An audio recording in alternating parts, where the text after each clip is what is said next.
Yeah, it's your boy Maserati, man, aka 50 States. Bow! Yeah. Nowadays, you gotta watch out who you be around. Your best friend will set you up, man, these niggas clowns. Nowadays, you gotta watch out who you be around. Your best friend will set you up, man, these niggas clowns. Bitch made a deal with the Commonwealth. It didn't even really care about her fucking health. How you snitched on a fucking plug, man? And all I did was show love, use a dub, man. A Spencer calls, a Spencer jewelry, man, I had you lit. While you was on back page trying to get a trick. Before I came down this bitch, you was fucking crying. Talking about you lost your job and about to lose your car. Then had the nerves to get mad up in that hotel. Cause I fell asleep in that other bitch pussy, oh well. 6'9", Billy Otto, y'all gonna get them shit. FirstFamRadio.com. FirstFamRadio.com. What up, world? This is Grammy music producer Ryan Ghost Bowser rocking it out with First Fam West Radio and your man's Mr. Illustrator. And on the ones and twos, we got Crazy D. Spin that, man. Keep the tools in the box, the haters wanna stop it. Mom's blown like cocaine. I'm a fly human being, money is the reason. No, it ain't about those games. Keep the tools in the box, the haters wanna stop it. Mom's blown like cocaine. Pure white, Peruvian, take flight, ride the wind, long nights, getting it in. Is this the life of a hooligan? Ninjas on the street, they trying to avoid the chalk. Talk it out, maybe after let the heat spark. Gunshots, bury victims in the dirt quick. Circle of death, calling it the work shift. Mind blown, mind gone. Just took a life he don't care about his own. But this is what the youth taught, turned up. Mommy offered those pills, plus she coked up. Out to celebrate, told it's the last days. Racing, chase away the pain, love is lame. Ain't no shame, she peeling off her lace and things. FirstFamRadio.com. FirstFamRadio.com.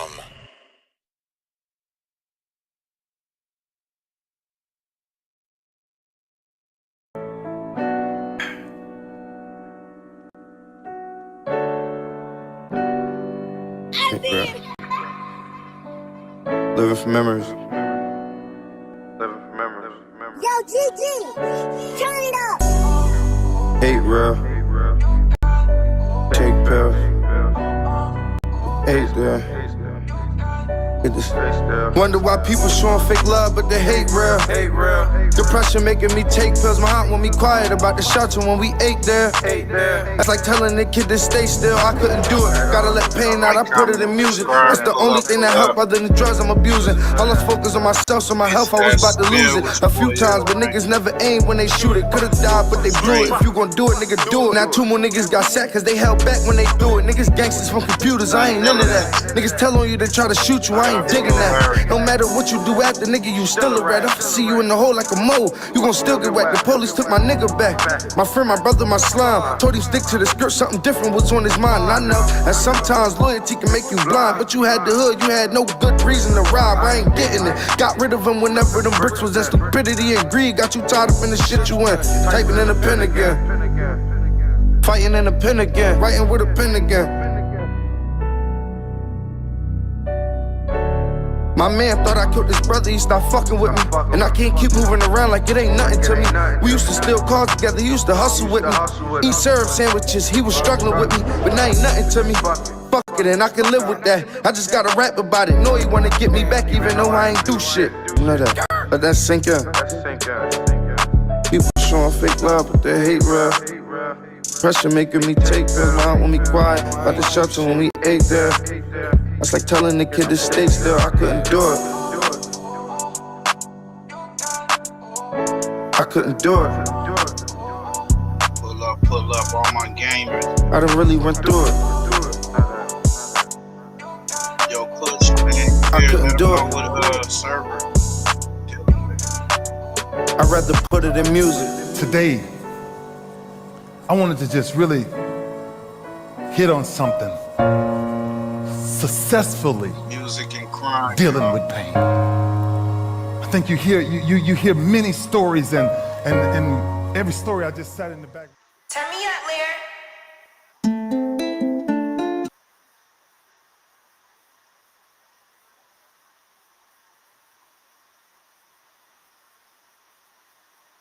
Canvas plus earn reward.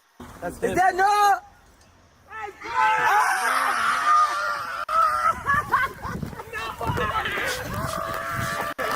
What's up, baby? What's up? Yeah, and ain't no debate, I know I'm a threat. I'ma still ride dirty and catch one yet. Gonna see his P.O. when he tucking the black. I ain't I'm coming. Watch how I come on this bitch, let's go. Wabo, whoa, Wabo, whoa, yeah. Hey, Joe, I'm still with you, nigga, let's go. Yeah. Oh, I'm living better, oh, I'm living better, oh, I'm living better. Go hop on the jet, okay, I'ma step, okay, I'ma step, okay, I'ma step, I step on your set. I'm way overseas, I'm high in the trees. I throw you a P if I know where you at. I know what you need, just take it and leave. I throw you 100 to go over west. On a cool 2 milli, look right with a vet. With a brand new rollie, I might go protect. I ain't chasing no bitch, let them know I'm the cat. Let them come in the gate, I ain't ducking no rat. And I know too much to be fucking with rats. We'll go do us and go fuck up a check. Get my mother a 50 and fuck up the rest. I'm fucking her titties, you know she a net. Pop out with a Glock, left out the vet. Yeah, and ain't no debate, yeah, I know I'm a threat. I'ma still ride dirty, ain't catch one yet. Going see his P.O. and he tucking the play. I ain't ducking a nigga, I'm thugging with killers. I'ma say what I want, I ain't fucking with niggas. Got his bitch like boo, you the one and the realest. Big mob, whenever I come in the trench, getting money, he fast, he handle his business. He handle that business. Yeah, he handle his business. Yeah, I fuck with a nigga, but business is business. We could do what it do when the business get finished. Pack drop, get the shit gone 1 minute. Send him a box, but one none in it. Got new Louis bag with the money on it. Whole lot of digits, mama I did. When the shit in the air, can't go in the trenches. No, yeah, you know when it's tension. 200K, I was pressing and benching. Yeah, I'm a hell of a nigga. With a new bag, get him toe tag, we did it. Yeah, but I won't admit it. Niggas is niggas, burning they bridges. I was just locked up watching the ceiling. I'm one of them ones who ain't faking, I live. Got an MJ game, but I dunk like Pip. But I tell them they stick to this shit, I'ma tip. Better stay out the way, cause you know niggas tipping. You niggas fuck up the money on bitches. Damn, they blew up an M in the trench. Yeah, hop in the cat, go fish. Got too much to lose, so why would I risk it? Fuck, I'ma risk it for. Why would I risk it? Too much to lose, so why would I risk it? Why would I fuck this shit up, man? Where the fuck I'm at right now? Turn me up, holding my weight, I'm a goddamn gym. Shit might pop cause his man been spending. I'ma turn up from Mario, stamped on the pendant. Them niggas flexing the whip and it's rented. Anything I'm riding in to be tenant. Towing a new FN, I'ma send it. Big bruh send you the drop, go spin it. We make a block top out with them switch. I'm sending the bliss and I'm making them nail it. I got a nigga bitch on the head list. Big ass pockets, they filled with them dead men. So much pride of this shit make your head spin. You got a problem with me, niggas say it then. I got them coming to chuck when them meds in. I'm in this bitch house knocking the bed in. Switch like a vibe, the shit gon' spread then. I got the sock in the house in the pen. I'ma talk my shit, please let me vent. He ain't cutting the shit so the streets on fence. Nigga ain't take shit from me, that's bent. Nigga hold up 50, ain't pay 1 cent. Don't play no joke when I'm hitting that nigga. Turn around from the back, I'ma give her that dick. I ran it up, I was just on the lick. I was just on the lick. Yeah. I ran it up, I was just on the lick. Another Mike D exclusive. Hey. This little motherfucking Larry nigga.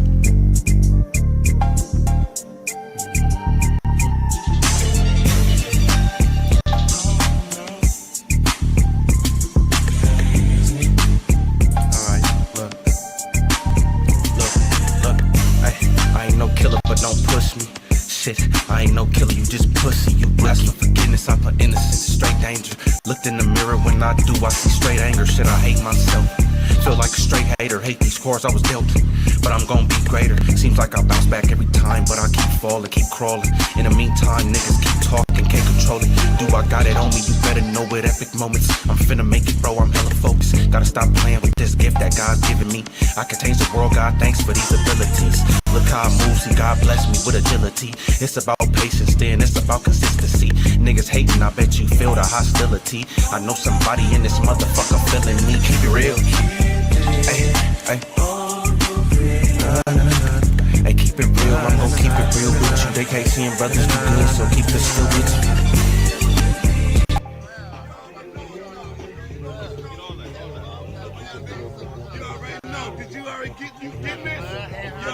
I already told you. All is well, my niggas well is all with the Fittstown nigga, and that's a no.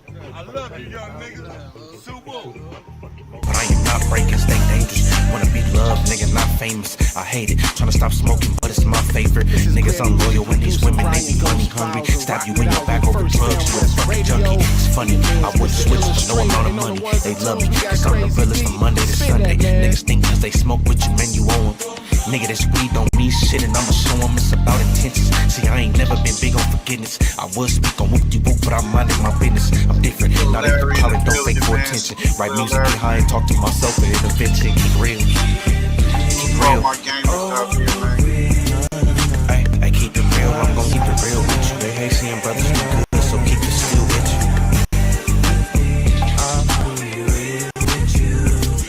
I keep it real and we'll be reciprocated. If you can't keep it real, then you're not affiliated. Keep it real with me. Appreciate what you have, can't be mad. Don't worry about the shit you never had. I'm gon' make it for all the times my back been stabbed. For all the times they made fun of me, these niggas laughed. I was hurt, ironic, I needed that, now I'm glad. Cause without it, I probably wouldn't be here in this bag. God is so good, praise to the Almighty. Alrighty, they shot him on Thursday, he died Friday. See, Lil Larry, the only nigga I got, and I forgot, no more loving. I did that shit a lot, it got me hot. Get into it with love, more than the ops, I gotta stop. Shit, tired of posting up on this block. I'm too young to be stressing, fuck the gift for a present. You gotta know your worth, nigga, my gift is my presence. Ain't you happy I'm present? Nah, you'd rather neglect it. Without any love, I'm in the streets, it's me for breakfast. I'm just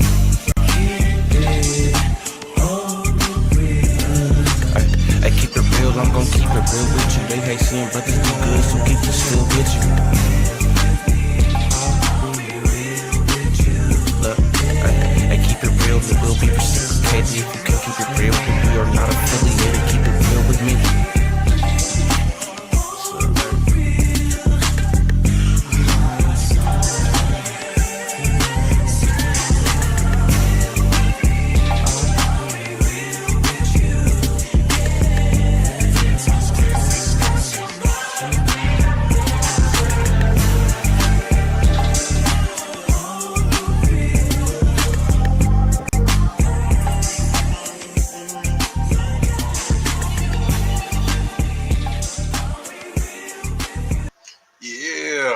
It's your boy Lil Larry, man. Keep it on the real, man. Let's get to this, man.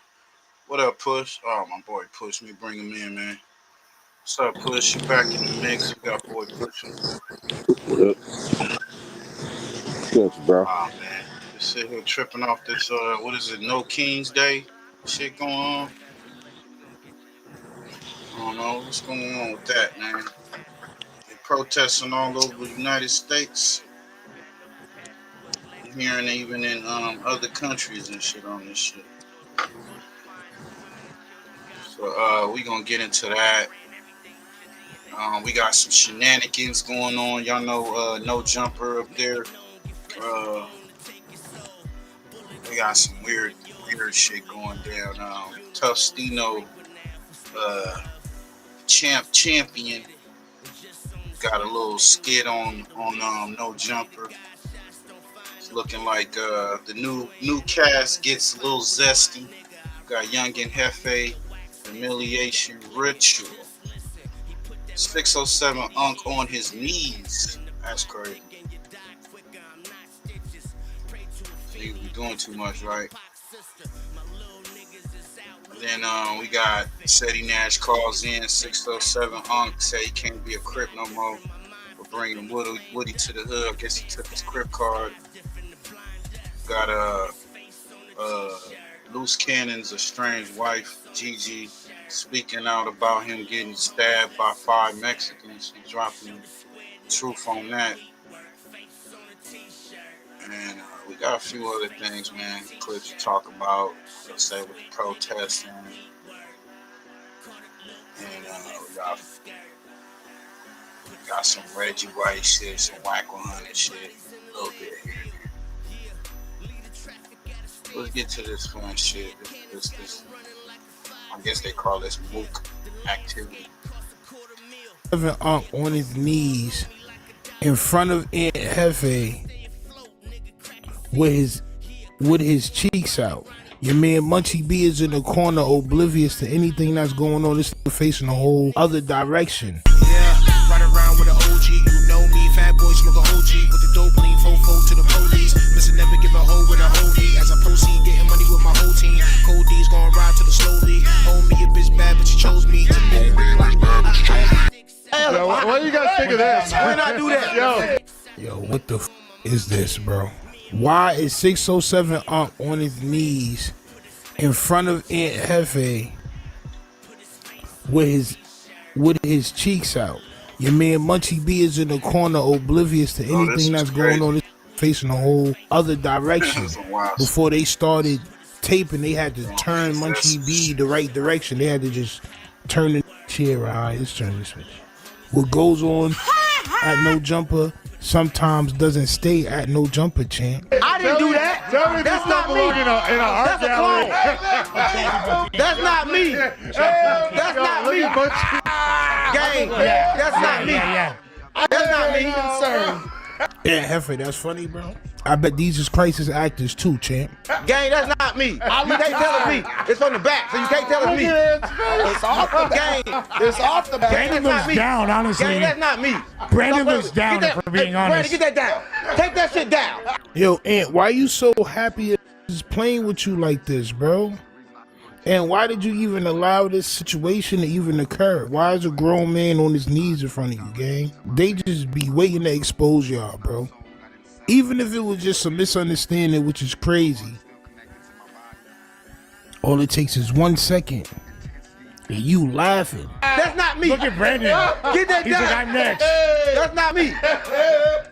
No Jumper trying to embarrass me. That ain't me. No, that ain't me. What the fuck? I swear to my mama, that ain't me. Twice when it's small. I swear to my mama. I swear to my mama, that ain't me. Yo, the Aunt Hefe feet is around son body, bro. That's Aunt Hefe New Balance, bro. Hey, what's That's going on Hefe here, New Balance, champ. Is this a My son Aunt humiliation Hefe ritual? feet You know you into is around the body, bro. Is this like a humiliation Oh, ritual? Didi, that ain't me. Yo, I need everybody watching this. I need every single person watching this to go to my Twitter right now and retweet and like the image I just tweeted. No. Adam22 on Twitter. Thank you very much. Embarrassing. Fire out this Aunt Hefe. You a reputable member in your section that feed the kids and give turkeys and do hamburger holidays and things like that, champ. But you had the 607 betwixt your legs, champ. Betwixt your legs, and you're laughing about this. But it's all about what the checks say, Aunt Hefe. No, don't do that. You gonna ruin me. I can't wait to clip this. Munchie's the best part of it by far. No, Chat GPT, what is a crisis actor? Munchie turned. Well, I want to ask him, are crisis actors real? Right. My ass out. Listen. You turned around away from Oh, my ass out first day on the job. God, wow. Oh, yeah. Wow. ChatGPT basically says that crisis actors don't exist. Exactly. They do exist. Yeah. No, Is it true that eating eggs can cause type 2? Yes, and very few people have the courage to talk about it. Bro, why y'all just can't say that was just some goofy shit niggas is being goofy? What? I can't hear you. What'd you say? I don't understand it. Like, to me, it just looked like niggas is being goofy, and it got a lot of views and everything. Yeah, we know that. It's goofiness. They being, you know, nigga making it more than. Yeah, he trying to get his clown on. He trying to get his clown on. Definitely see that. I know when it happened, I was tripping. I was like, damn, nigga, what possesses you to jump from your chair to hop right in front of this nigga like that? You know what I'm saying? That just was crazy. So we got pull this up.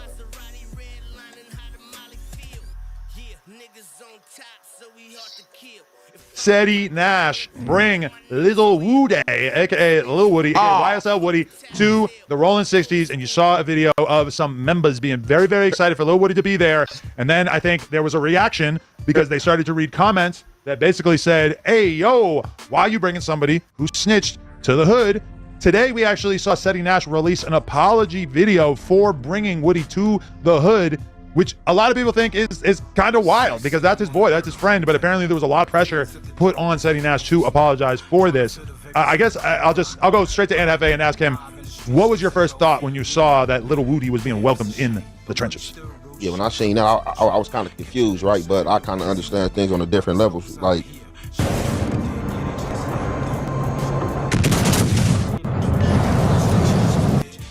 out here in these streets, like, dudes gonna portray one way. Like, dudes don't be keeping it 100. These type of dudes in everybody hood, dudes that's on some type of paperwork, dudes that made some type of statement. In Lil Woody case, he made some statements, you know what I'm saying? Then he got up on the stand, you feel me, and tried to recant it. And I kind of like threw the trial, you know, and got arrested and all that stuff. So it's like, I guess some people kind of feel like it was 50-50. But within all that, like, we got to get to the fact, something that I didn't know that's been floating around for some time.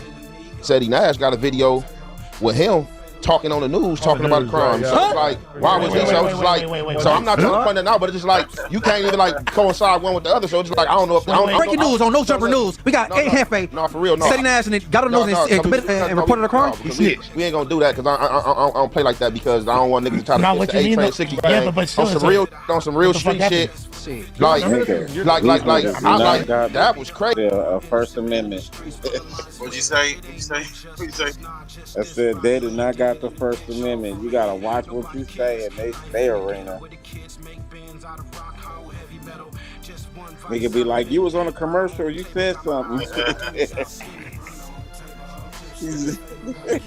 nigga was on the you know when the news people come and get witnesses of a crime. He was right there giving up some game on what happened that night.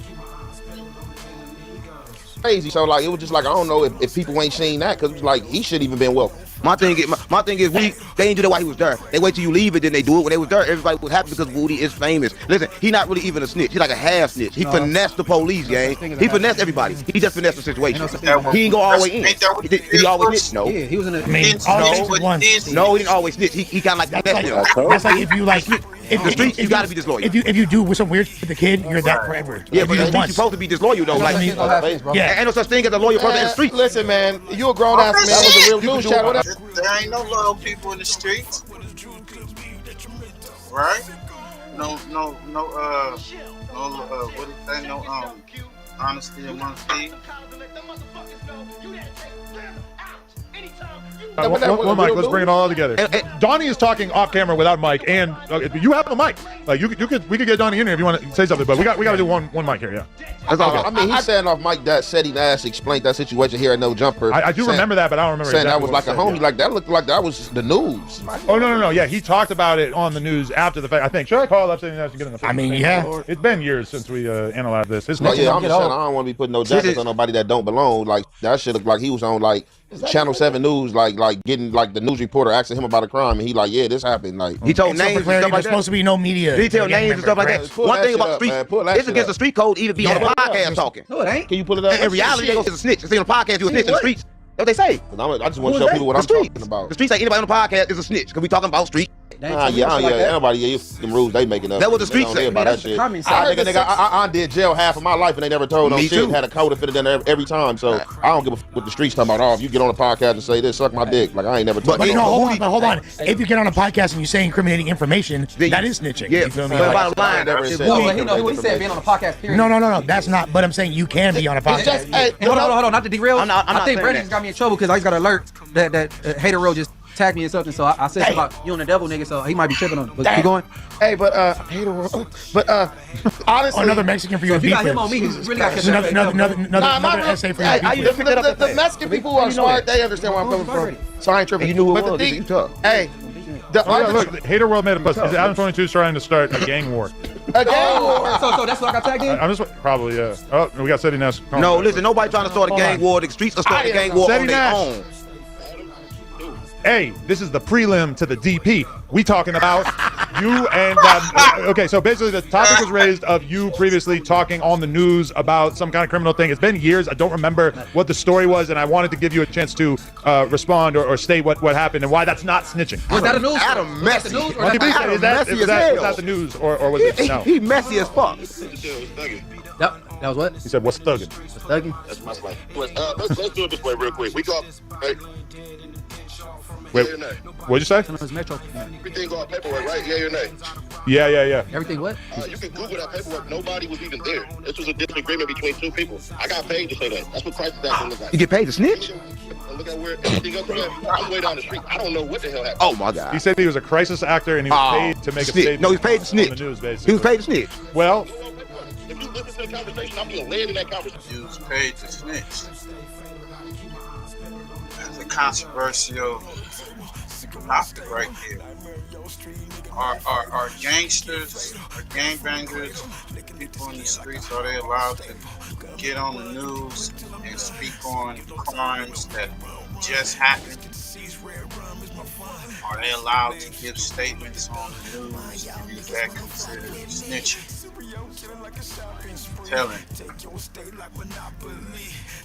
Y'all let me know. He said he was paid, so he was led to say that. So he said that's a crisis act. But he used his real name on the clip. I think that's bullshit, but Oh, he get paid to snitch, gang. You right. So why would he get kicked off then?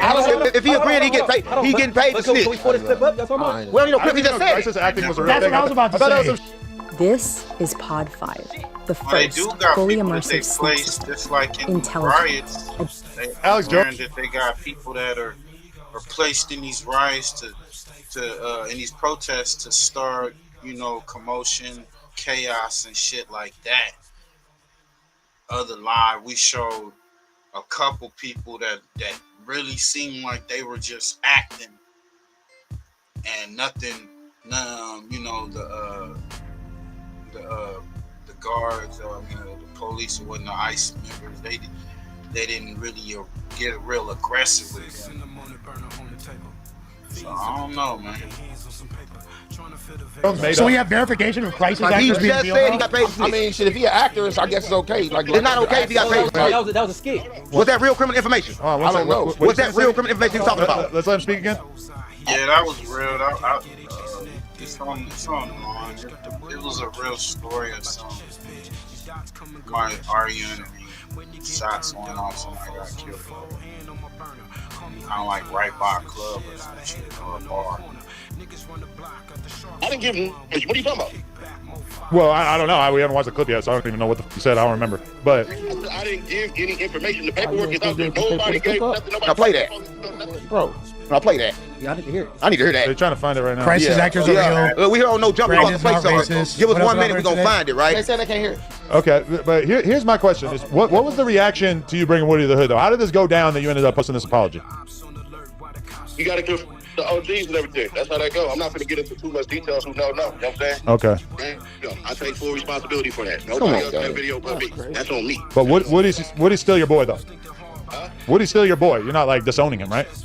Man. I'm not disowning Woody, but he shouldn't have been there. That's what that is. Okay. And Heather has a question for you. Hey, right, look, I did a little segment, right, pertaining to that little situation, so a nigga don't want to be flagging or putting no stigma on people that don't belong. But I want to ask you a question. You got a video? Did you ever do a video saying that Lil Woody was a rat? Ever do that?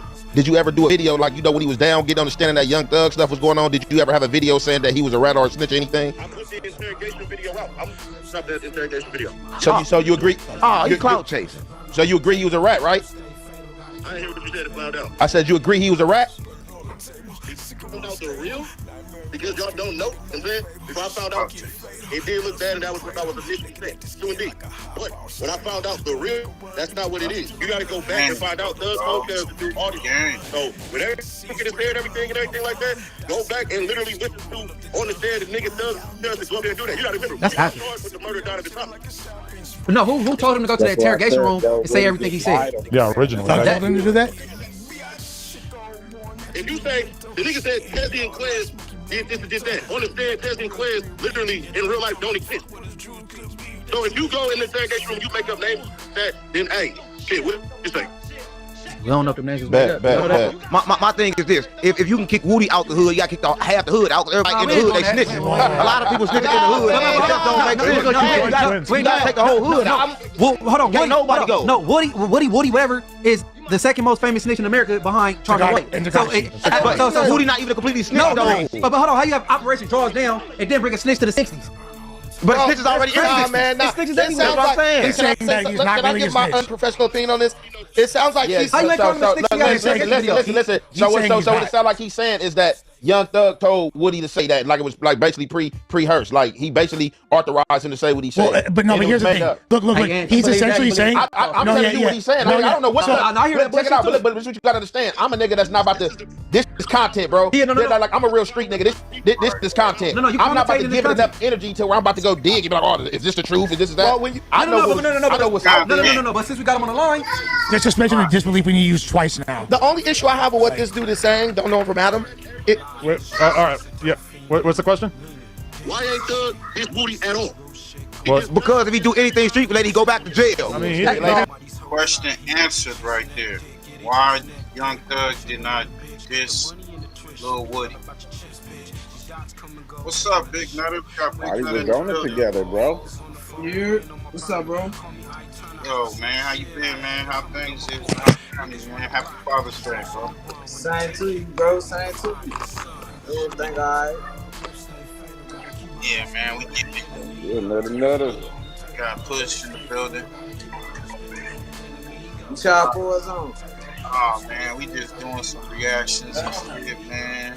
Couple clown shit on the board. You know, this ISIS shit, this No Kings protests going down. Things to talk about.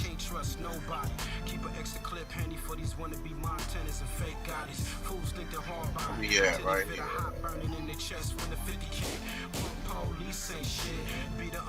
Oh, I was shout out to Petty Queen, man. She had a live went up there.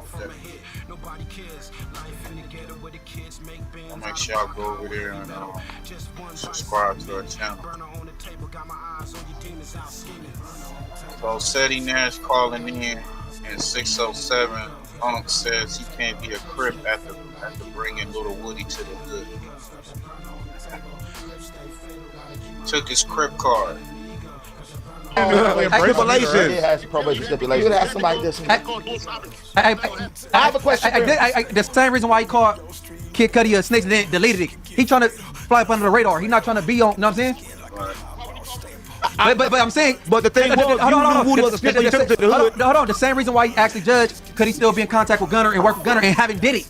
But he knew Woody was a snitch before he took him. No, that's what I'm saying. But bro, he's clearly not embracing Woody. He's not embracing Woody, bro. It's obvious. He embraced it when he took him to the hood, but he don't embrace it when the people don't embrace it. Can I say this? I'm talking about Thug. Yeah, Thug ain't about to go at the start witnessing he on state probation.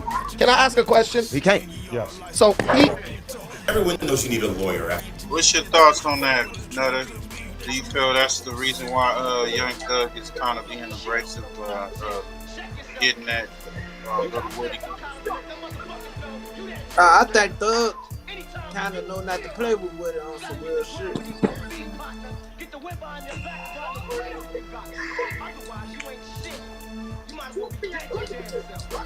This guy said he'll defend, and I have no dog in this. Yeah, you do. He'll defend. No, you do. Only the no jumper You heard card. me, fam. No jumper K card. That's your card. You'll defend Lil Woody to us, right? Like, oh well, Thug this and Thug that, which is basically you saying Lil Woody's not really a snitch. Why didn't you defend him to the OGs? To the 60s. Woo!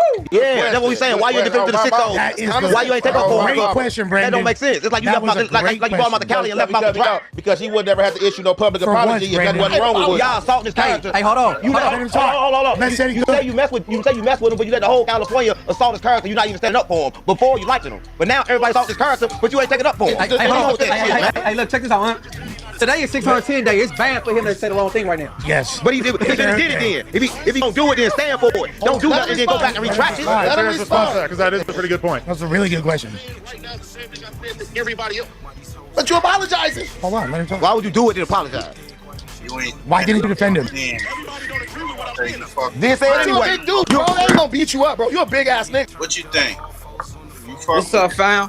What you think? You think Seti Nash should stand on his 10 and stand with Little Woody? He didn't show up. What, against the internet?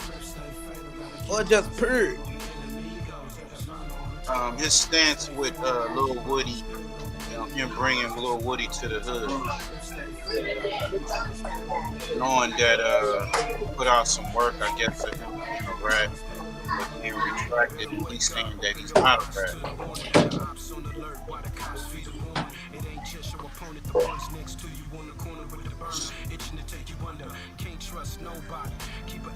Yeah, they will. I mean, let them be. Let them. If they do beat them up, so what? I'm standing on my shit. If you do something, then stand for it. If you brought Woody there, then you stay with Woody then. What people don't know is after that, nigga, I stayed in the hood and we had to do. No, you lame, man. Your hood pimping you. You can't even. Hey, man. That nigga 607. Uncle's on his ass, though. Yeah, he funny as hell, nigga. Be real, your hood pimping you. Your hood pimping you. Because they have to pimp you. You ain't got your own mind, gang. Nah, come on, gang. Nah, let him talk, bro. Let him talk. Come on, I'm gonna stand though. If you take them there, if you take them there, stand on it then. Say, look, I know y'all don't like it, but then I like it then. If they want to DP you, tell them to DP you then. Take the DP for Woody then. Yeah, why couldn't you take the DP, right? Convince the OGs? No, that's the question. What'd you say? What'd you say, please? Don't listen to nigga, this is politics. It's straight up politics. And regardless to what that nigga like and don't like, if the hood don't like it, he gonna have to slide with the hood and go hang out with that nigga outside of Cali. Yeah, that's what that is. That was hood politics right there. So regardless of what he feel, if he would have stood on it, he probably would have got kicked off the set. Hell So yeah. don't listen to nigga. Just don't bring a snitch nigga to the hood. Don't bring niggas to the hood, bro. Go hang out with them niggas on your own plate in your own section. Woody good. Let him answer. Even though I don't think Woody snitched. Oh yeah, you said he snitched. He didn't snitch. No, Woody lied, bro. He lied, snitch. He lied to everybody. He lied. He just. I don't know if I can't. You didn't get no information from a nigga who lied. Right. Just being 100, man. What did they stick on him from Young Thug? Woody didn't do nothing but get up on that stand and lie his ass off. And then he said he was playing the role. So I don't know, bro. Like 6ix9ine really snitched versus that nigga. You know, he lied to get himself out of a problem. Ain't that what you supposed to do? You supposed to lie to him? You on your own up in there, bro. You got to do whatever it is you got to do to get the hell out, bro. And that nigga, he lied his way out. He may go down in history, nigga. If anything, they really thought they had some shit, but the evidence that they had, Woody gave them a lie. So when you said, nah, nigga, I was lying right there. That never. I was lying right there. People right there don't. Look them up. Oh shit. Let him get an answer. We're for pre and a pre-trial. Let's go. Why? Everybody's in agreement. I'm not trying to bring no negative distractions to the set. But if you think whatever Nigga, I'm gonna tell you like this. Everybody go off of perception when it comes to some of this content. And the Rolling 60s done got hit with the Ricos, the draws down, and all that other shit is going on right now. They constantly been investigating fucking Rolling 60s ever since I used to live on the west side. And so, knowing that you got this type of position on YouTube as far as your personality or whatnot, why bring that type of attention? You said you want to bring no unnecessary attention. Why bring that today? You already know that's going to hell. And it's the day before the hood day. Yeah. When you know the cops, the feds, they all pull up to the hood day. That was irresponsible. That's all I'm saying.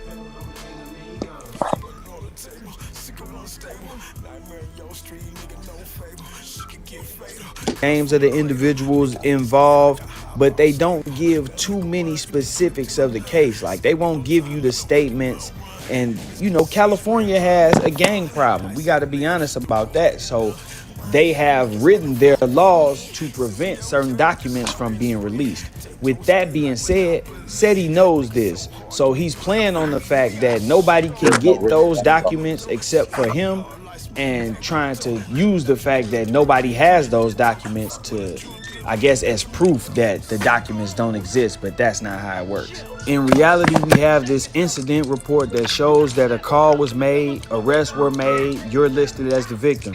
If you want to clear your name from that, go get the entire report from the case and cover it like you cover everybody else's case. Don't just get the report, the one page, go ask for a copy of your statement. Show us what they say in response to that. You keep bringing up money and saying, well, I got 10,000 if anybody can produce it. You know that nobody can get it. So you trying to dupe the audience, bro. And I saw somebody tell you that if you wrong, you should admit you wrong. You should probably take that route instead of trying to finesse the listeners, because you're not good at it, which will bring me to my next point. In response to this news clip that I released, by the way, I am the person who originally released that news clip. But in response to that, Seti is saying that he was paid to make this statement. Now, he's saying that it's not a statement because he didn't talk to police. There's no paperwork on it, but it's still a statement. You're listed as a witness. This guy was accused of a murder. This is a real actual crime that happened. And while on the scene, you said, I heard some arguments. Then I heard somebody say he's not a part of this. And then I heard shots. That's a statement, clear as day. Now, saying that you got paid to make that statement is basically saying you were paid to snitch. That's all that amounts to. You saying, hey, I got paid to tell them what I knew about this. He's trying to say that he was nowhere near the scene and that somebody just paid him to come on the scene and say that, but that's a crime. So why he would be admitting to that, or, you know, saying that and putting that out there like that, makes no sense to me. But that's the excuse he's trying to use. Sounds to me like being a paid informant, but What you say? That shit a lie, bro. putting that out there like that makes no sense to me. But that's the excuse he's trying to use. Sounds to me like being a paid informant, but however you want to word it, that's on you. Just listen to him, though. This is like the worst explanation ever. He literally admitting to being a paid informant, but We're gonna stop it right there, man. We had did a Them people segment ain't on pay that. him for that shit, bro. He's lying, bro. Yeah, I don't believe that. He said he knew the reporter, though. The reporter was his friend. I heard him say that. That don't mean that his friend got him paid for doing that. You get what I'm saying? Right. I still feel that that's irresponsible. I'm not saying shit. And usually when somebody talk on the news, they be like, don't put my face on camera and disguise my voice. Not that one. Hey, we got Gigi, Ruth Cannon's strange wife, speaking on this incident between him getting stabbed in lockup, federal lockup. Cap. Saying He got cut for real. Line and all that. I think it said five Hispanics stabbed him in the back in the midst of this riot and protest. Wow. Him and her. Clown. Lion Loose and Beef Curtain Sharice was going to backpedal. Their lies were being exposed, per usual, by Big Gigi, not the little one. So now Loose Cannon has miraculously got out of the infirmary and he is alive and well. So they have made a video, and let's hear what these two Lion Loose lips have to say about, you know, let's see what they got to say. Let's hear what the news story is. Let's hear y'all. Listen. Or now. To accept this call, press 5. You may begin speaking now.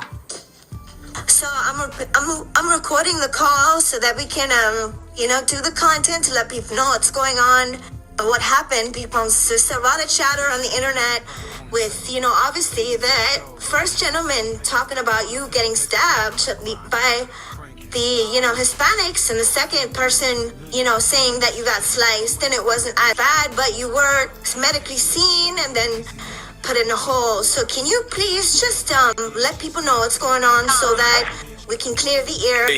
They have the whole facility locked down, and just because the Hispanics feeling a certain type of way, they brought out the reps to come and talk to the to them to make sure that it don't translate from outside to in here.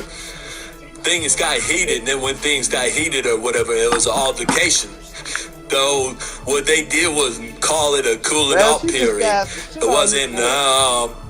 Okay, so before it's chow time. So when the chow time come, everybody grab their bowls and spoons and stuff like that when they come down to lock it and put the stuff that's in the trays in the thing. So somebody had a spoon, fork thing in their hand when they got taken off on. I took off on one, turned around, took off on the other, whatever, took off on another. And then somebody, you know, had the fork in their hand, and when they was swinging, it hit me, but it was. So wait a minute, y'all. So wait a minute. There was an altercation, and didn't I tell you that Luce was going to say that? I told you Luce was something was gonna happen. He was gonna backtrack, and it was gonna come out that he stabbed himself. He sharpened his toothbrush. He said a fork hit him. Okay, he got hit with the fork.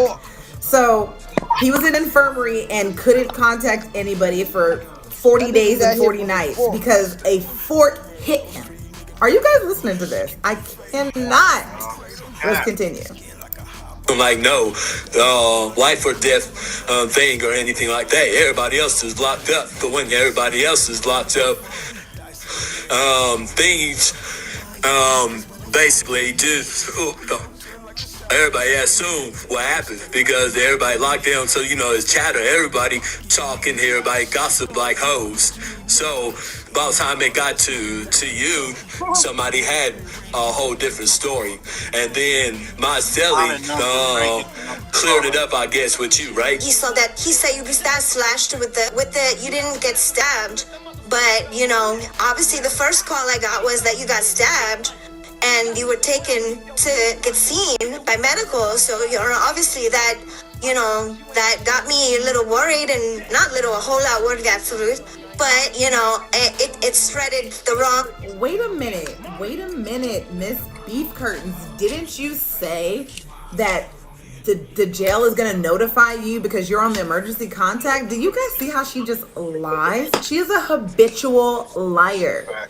Like, I just cannot make this up. She lies for absolutely no reason. So Miss Beef Curtains, Miss Cherise Mills went on the internet, okay, not called by the jail, okay. She goes on to put in the caption, which is now deleted or changed. She put 5 Mexicans stabbed Loose Cannon. She knew damn well what she was doing. She knew that she thought that it was going to catch wildfire because of what Hispanics are already dealing with right now. So her and Luz came up with this scam thinking like, hey, they're already suffering. Everybody's talking about it. Now's a good time for us to make up this play so we can try to go viral. That's what these two goofballs, lying, manipulating people thought was going to happen. But they didn't anticipate one thing. They didn't anticipate Big Gigi getting a hold of it before anybody else can and actually confirming it. Yeah, because I am the wife, the real wife, girl, which is how I found out it wasn't true and exposed you two for the liars that you are before your lie could even get on. Don't mix pink salt and ice with these 3 ingredients unless you're ready to watch your pants start falling off in just days. My husband begged me to stop doing. Boy been lying. Yeah, that nigga been lying. We knew it was a lie as soon as I heard about the shit. Some people ran with the story.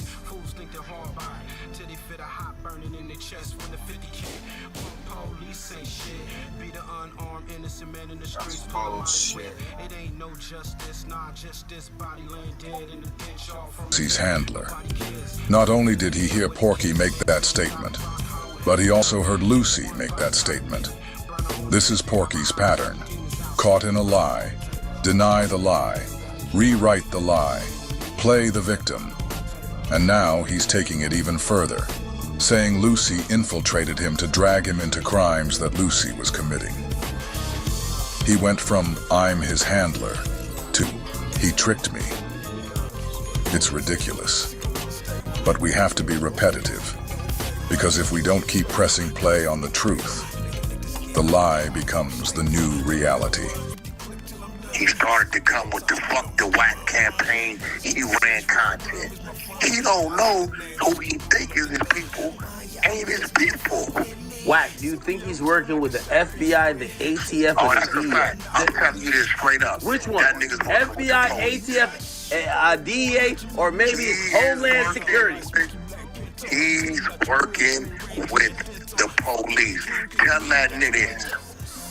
I bet this, because my drive is coming. And when it get here, it's over with. That got a handler. Molly Mall told me.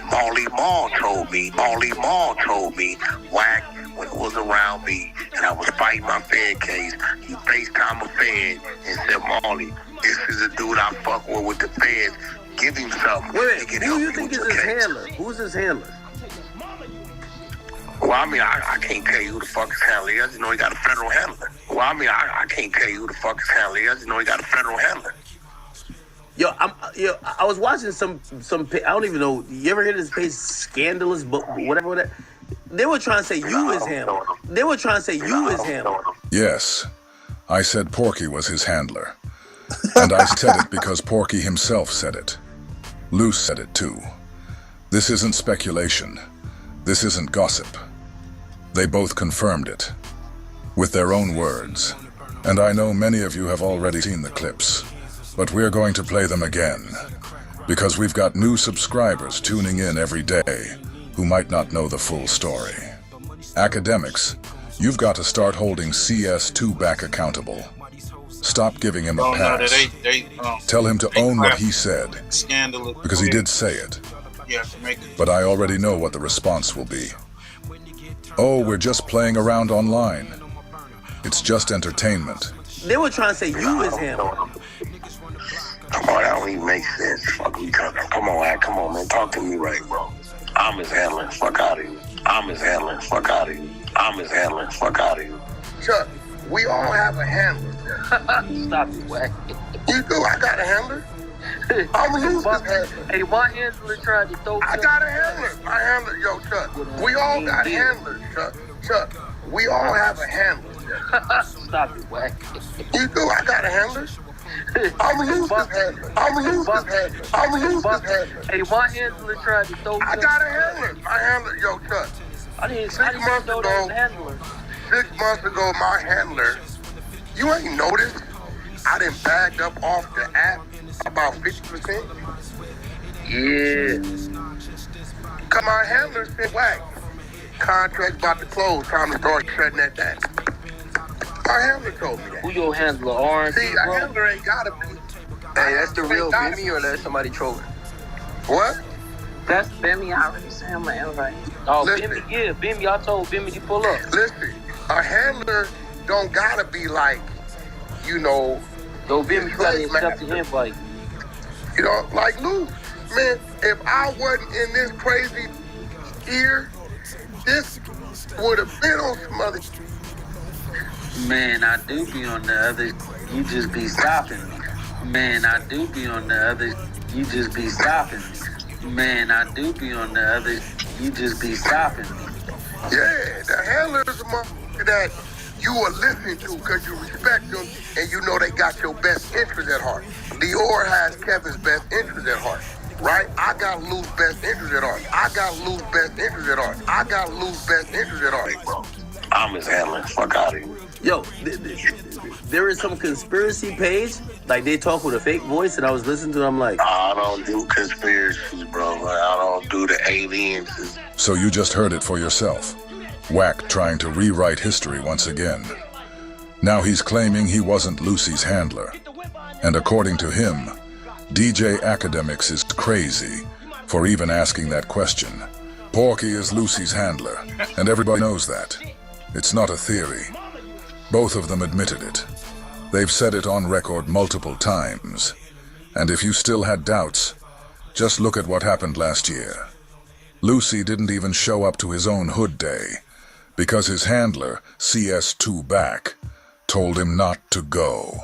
Wack, give everybody your observation.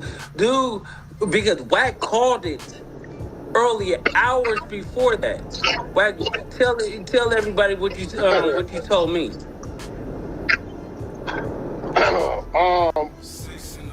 The new wiretap is IG Live. If you're a cooperant and you're working with them, that person's phone can be utilized as a way for probable cause because he's documented.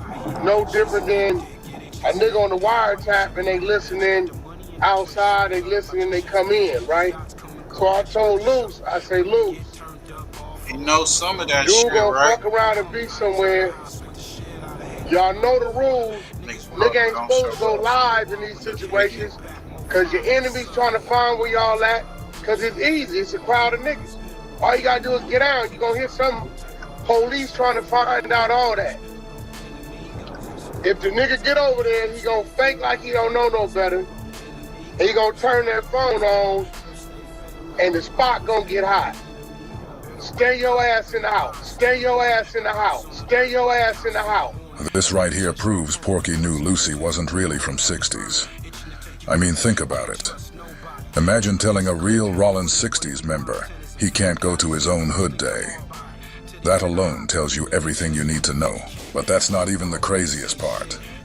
The real point is how hard Porky was protecting him back then. This is the same CS2 BACC who went out of his way to appear on Demon Times podcast, just to explain why Lucy didn't show up to his hood day. Porky already knew Lucy wasn't from 60s, and he was trying to control the damage. Now fast forward to today, Porky is now saying that Lucy has had a federal handler all along. You already know who I am, cuz. We the most notorious. We the most hated. Do not come infiltrate. Let's have it. Get your head beat. If people want to be a doctor or a nurse, I want to be a mortician. Poncho the pop star. She gonna get some money, y'all. She gonna be a mortician. She around all her homies that she gonna be, laying to rest and shit. Beautying up they coffin, corpses and shit. What are y'all looking for? Everything. It's bubbling. You are now rocking with the Rolling 60s, historic quality antique. Reaction, y'all.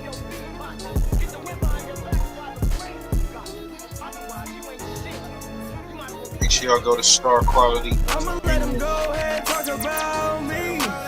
Man. Subscribe, hit that like button.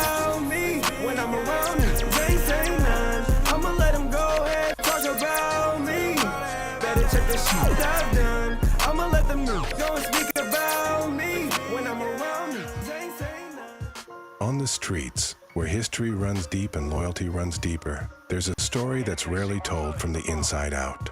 This is the notorious Rolling 60s, one of the most influential Crip sets to ever emerge out of South Central Los Angeles. DJ Outlaw takes us deep into the heart of the neighborhood on the official 60s Hood Day. This ain't Hollywood. This is real life, real people, and a real raw and unfiltered look at what it means to rep the 6-0 in 2025. Don't need no low tap in the neighborhood from Atlanta. Y'all out here in the Ville with it. On Hood. Hey, where we going? Where we going? Hood, we going to the Ville. Well, don't go. Especially by the town. hood. Tell them where we at though. Oh, we in the 60s right now. I'm back in the jail. Make bud.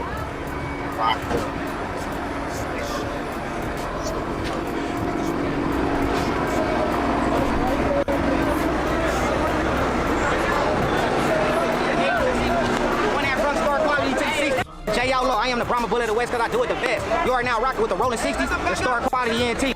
Let's get it. Yeah, you know I go. Boy, you know, get your head down. Westside neighborhood. Get your head beat. We wasn't bringing y'all to the hood until it was cracking on 60 Crib to show y'all how the real 60s do. On road, real ones. On hood crib, yeah. Where the at? Where your homies at? To the next.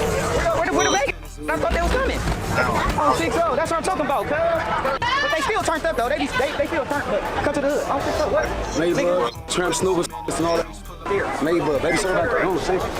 Yeah, go ahead, cuz. I'm gonna let cuz do his thing on hood. Yeah. What we out here doing today? On 60, today the S day though, cuz. On hood, the notorious 60 day.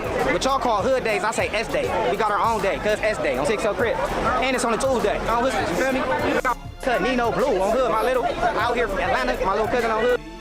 Got my brother, cuz Poncho the Great on 60. Poncho the pop star. I told y'all 25 gonna be a good year. They like the right down hood. We out here getting busy, which they call the Bills. V-Dub for my infant looks out here on hood. We getting busy, man. Putting the map on the right way. Can you, cuz you from 60? Oh, 60. Hood. There it is. There it is. Bro, 60. You already know who I am, cuz. Cuz is, yeah. Get a scratch, yo. Cuz is this right here. See that right there? Yeah. Number 5. Free baby Bob. Free baby Bob. Free baby Bob on 60 Crib. Right now, take a look at his name. Free all the locs. Free all the locs. Lady Crazy, I'm having 10 days to the hood. I know my hood. 60 Crib. 60 get your head. Yeah, all up from the front of the hill. Get that hood I'm for 60, so I don't give a you already know what it is. Lady Crazy, I'm banging the line every day, all day. Here, every 6 times 10.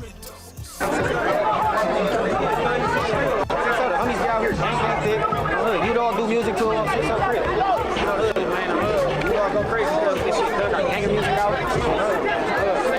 What makes your day like so important to you? 60 is just the wake up for the whole, all of us to be together on one accord. 60, you know, everyday lives, kids, jobs, rap careers, out of town, business owners on 60. Time every day to be together all the time. I'll be up here a lot, but you feel me? This is to get everybody together on hood collectively, on hood, get our issues out the way on 60 for the rest of the year, cause we can, you feel me, further the program on hood. Nobody bigger than this program. Nobody, not me, not nobody. On 60, you know what I'm saying? For real. When I talk to people on hood, like on Brian.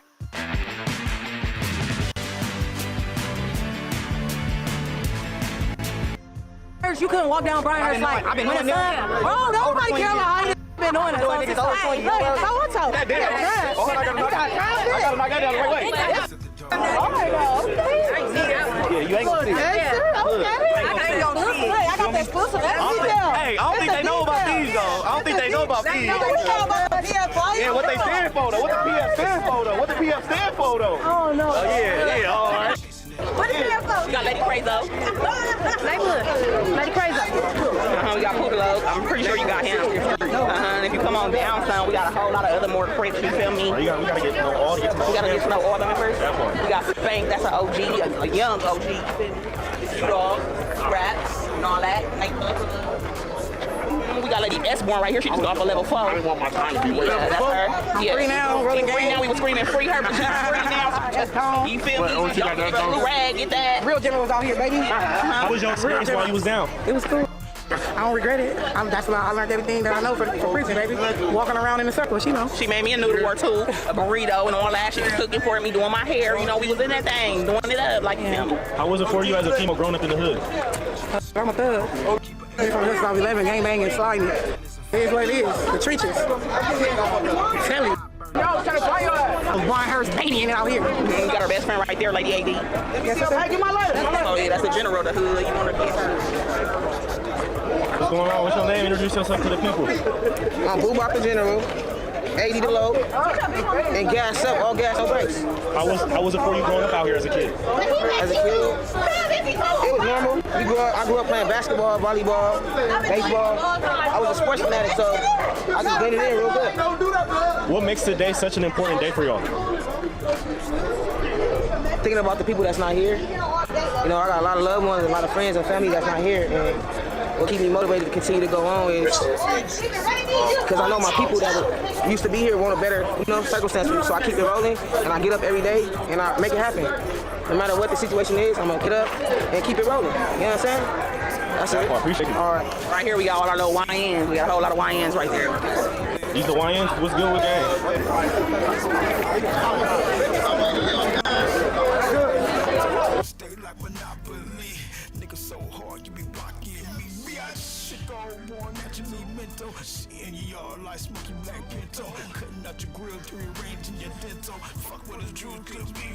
Yeah, rest in peace to all the fallen soldiers. Y'all go check that out, man. That's Star Quality Entertainment.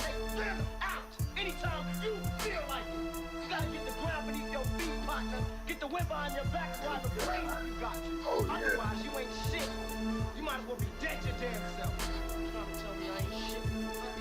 All the shit. He was just a fed. Follow. Who that? Look like son. That's Shug's son. Dude Sims. Damu Kiway Conversations. Make sure y'all go over there, light it up, hit the like button, like, comment, and subscribe.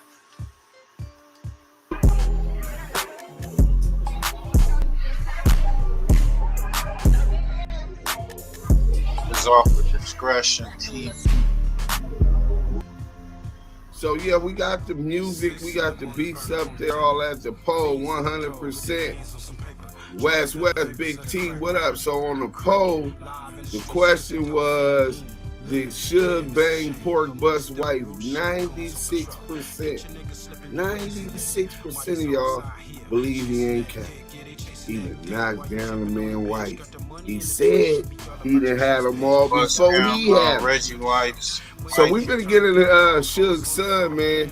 He spoke up on it. Oh man, he said CS2 back was a rat that was sent to be up under his daddy. Same shit I've been told y'all. Let's go though. This is SB the GOAT. LOX, keep shining and grinding. And you can bring in the character, man. Let's hit that like button. Yeah, man. Cap is my godmom. So like, yeah, it was a real family at Death Row compared to what Bad Boy they went through. It seemed like it was a lot of insecurities and abuse. Now, let's talk. There's a few characters, man. I mean, we don't know, but it just seems like your dad got some like frenemies. You know what I'm saying? It's like three names that pop up: David Kenner, Reggie White, and Wack 100. What's up with these three people, man? Let's start with David Kenner. Well, I'm gonna just be quick with it. Like David Kenner was a lawyer. You know, that's a good friend of me, whatever you want to say. Reggie White, a childhood friend that grew up with my dad, you know, in the same neighborhood. Wack 100, I just don't consider him as a huge contender. You know, he came in after Death Row fell, and I believe that he was just more of an informant that was working with the feds to bring my father down. And there was nothing on my father to bring down. Sheesh. Damn.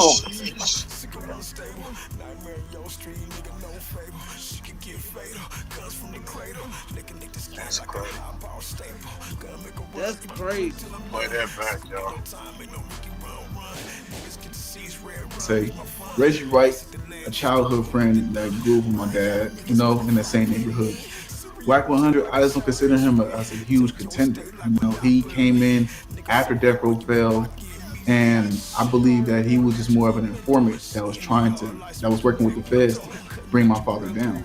And there was nothing on my father to bring down, other than like all the shit. He was just a fed following my father to bring him down.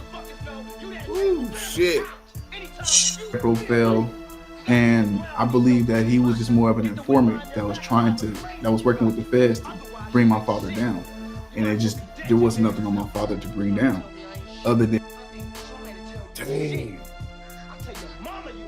Do y'all know the implication? He started off on CS2 back off the top. You know what I'm saying? Salute Deuce him. That's a smart young man. Nigga, that nigga said this nigga was sick to take my daddy down, but he couldn't do it. Then like all the shit that my dad went through, it was just him falling. It wasn't him doing anything illegal. So you feel allegedly Wack was an informant to bring Death Row down? Yeah, because it just makes sense as I get older. And like he only came around. I don't really know Wack. I know David. David was cool. He was family. You know, he took my mom and I to USC games when I was a kid. Gave me my first Suge chain. He bought me like when I was like a 2-year-old kid. Reggie was always around, you know, at the Death Row stuff. It wasn't always beef, you know what I'm saying? Him and my dad, they were just childhood friends that just end up becoming mad at each other. And maybe my dad was his bully, you know what I'm saying? He used to call him pork butt and stuff like that. I don't really know. I'm the son. I'm overhearing these things. Wack, I just can't really say too much. When I see Wack as a kid, Wack had braids, you know? He said his dad used to bully Reggie and call him pork butt. I'm saying he bald now, and I'm like, I don't know, man. All these dudes that got something bad to say about my dad is either they was a friend or something like that, and something didn't go their way, and now they use that. Either my dad probably punked them or something to the point where they got to get revenge on them. And usually, my dad probably messed with their kid, like wife or something like that. That's like Reggie. Like that's a known thing. My dad messed with his wife, and then that messed up a friendship. Same thing with Suge and Dre. You know what I'm saying? So your dad messed with Reggie like wife? Yeah. Ex-wife or friend? I think ex-wife. I'm not too sure. I don't know. I just know it wasn't a secret. I'm like, Pops, you gotta stop doing that. As I got older, I'm a man now. I'm like, hey, you wrong, Suge. Like, you wildin', bro. Like that nigga said he had to tell his dad, "Come on, Pops, you wildin' now." This nigga dad took down Reggie Wright Jr.'s wife. Didn't confirm whether that was his current or a past wife. Hey, his gloves off right now. Suge got his young son out here jabbing at Reggie Wright Jr. Oh, I'm just here with my popcorn. You smacking everything that move, bro. Like the fish start moving when you go to people's houses, bro. Like, better chill. On a side note, who's the most randomest like friend of your father's? Like nobody would expect. It's like your dad's homie. Like you just see pop up and it's like, damn, that's some random shit. Man, Kenton, that's a really hard question because I wasn't too sure who was his friend for a long time. Yeah. You know, in this industry. But I could say maybe I don't know. As I got older, I realized a lot of people was cool. Like probably MC Hammer was cool. Treach from Naughty by Nature. He was cool. Definitely Treach. Tretch, my bad. Tretch, my bad. I ain't trying to mess up their names. Petey Pablo was a funny one to me because during that time I was like, oh, I know that rapper. Like, you know what I'm saying? But other than that, man, I don't know, man. Them rappers are old. Oh. So now, what is your thoughts on Snoop Dogg owning Death Row, the new Death Row? Like, well, not new Death Row. Harvard, Connecticut, what up? I think I spoke with Lauren LaRosa from when she was working at TMZ. She has the Breakfast Club now. I spoke to her about that. I said it was a win for the West Coast. So when he acquired it in 2020, I'm like, TMZ called me. They're like, how you feel, Suge? Are you punching the air or anything like that? No, I'm not punching the air. My dad ain't punching the air. It's a win for the West Coast. That's incredible news. The plug is the police. Only thing I didn't like was that nothing happened. And it was just like, dude, you got all these rappers out here. You got all these people who out here need jobs or whatever. I don't need a job, but I'm like, bro, I would be a great contender because I know I brought it back to life. I started the merchandise with it. My pop-up shop was bigger than his. He was trying to do it. And I'm like, bro. And the reason why I knew everything is because it was under Entertainment One. My TV show was under Entertainment One. I knew everything about what was going on. I invited the producers. I invited everybody. They came to my pop-up shop like, wow, sure, this is on the corner of MURALS in Fairfax. Like, damn, yeah, it was costing me $20,000 a month. Like, I made some bread. Like, it was real. And when they acquired it in 2020, because that was in 2019, they acquired it in 2020. And I'm like, okay, well, what's up with the music? What you gonna do? And he didn't do anything with it. You know, he brought a guy from Def Jam because he was working at Def Jam. And he brought a guy from Def Jam to make it sound like Marvin Gaye. And it's like, I don't think that was a smart thing to do. I'm not hating, but it's just like, dude, you have all of these rappers that are like killing it in the industry. And I think you're just out of tune.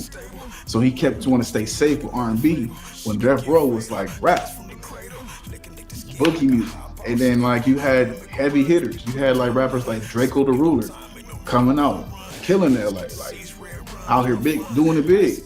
You had RJ doing it big. O3 Greedo. That's like a new wave generation of people who was doing it.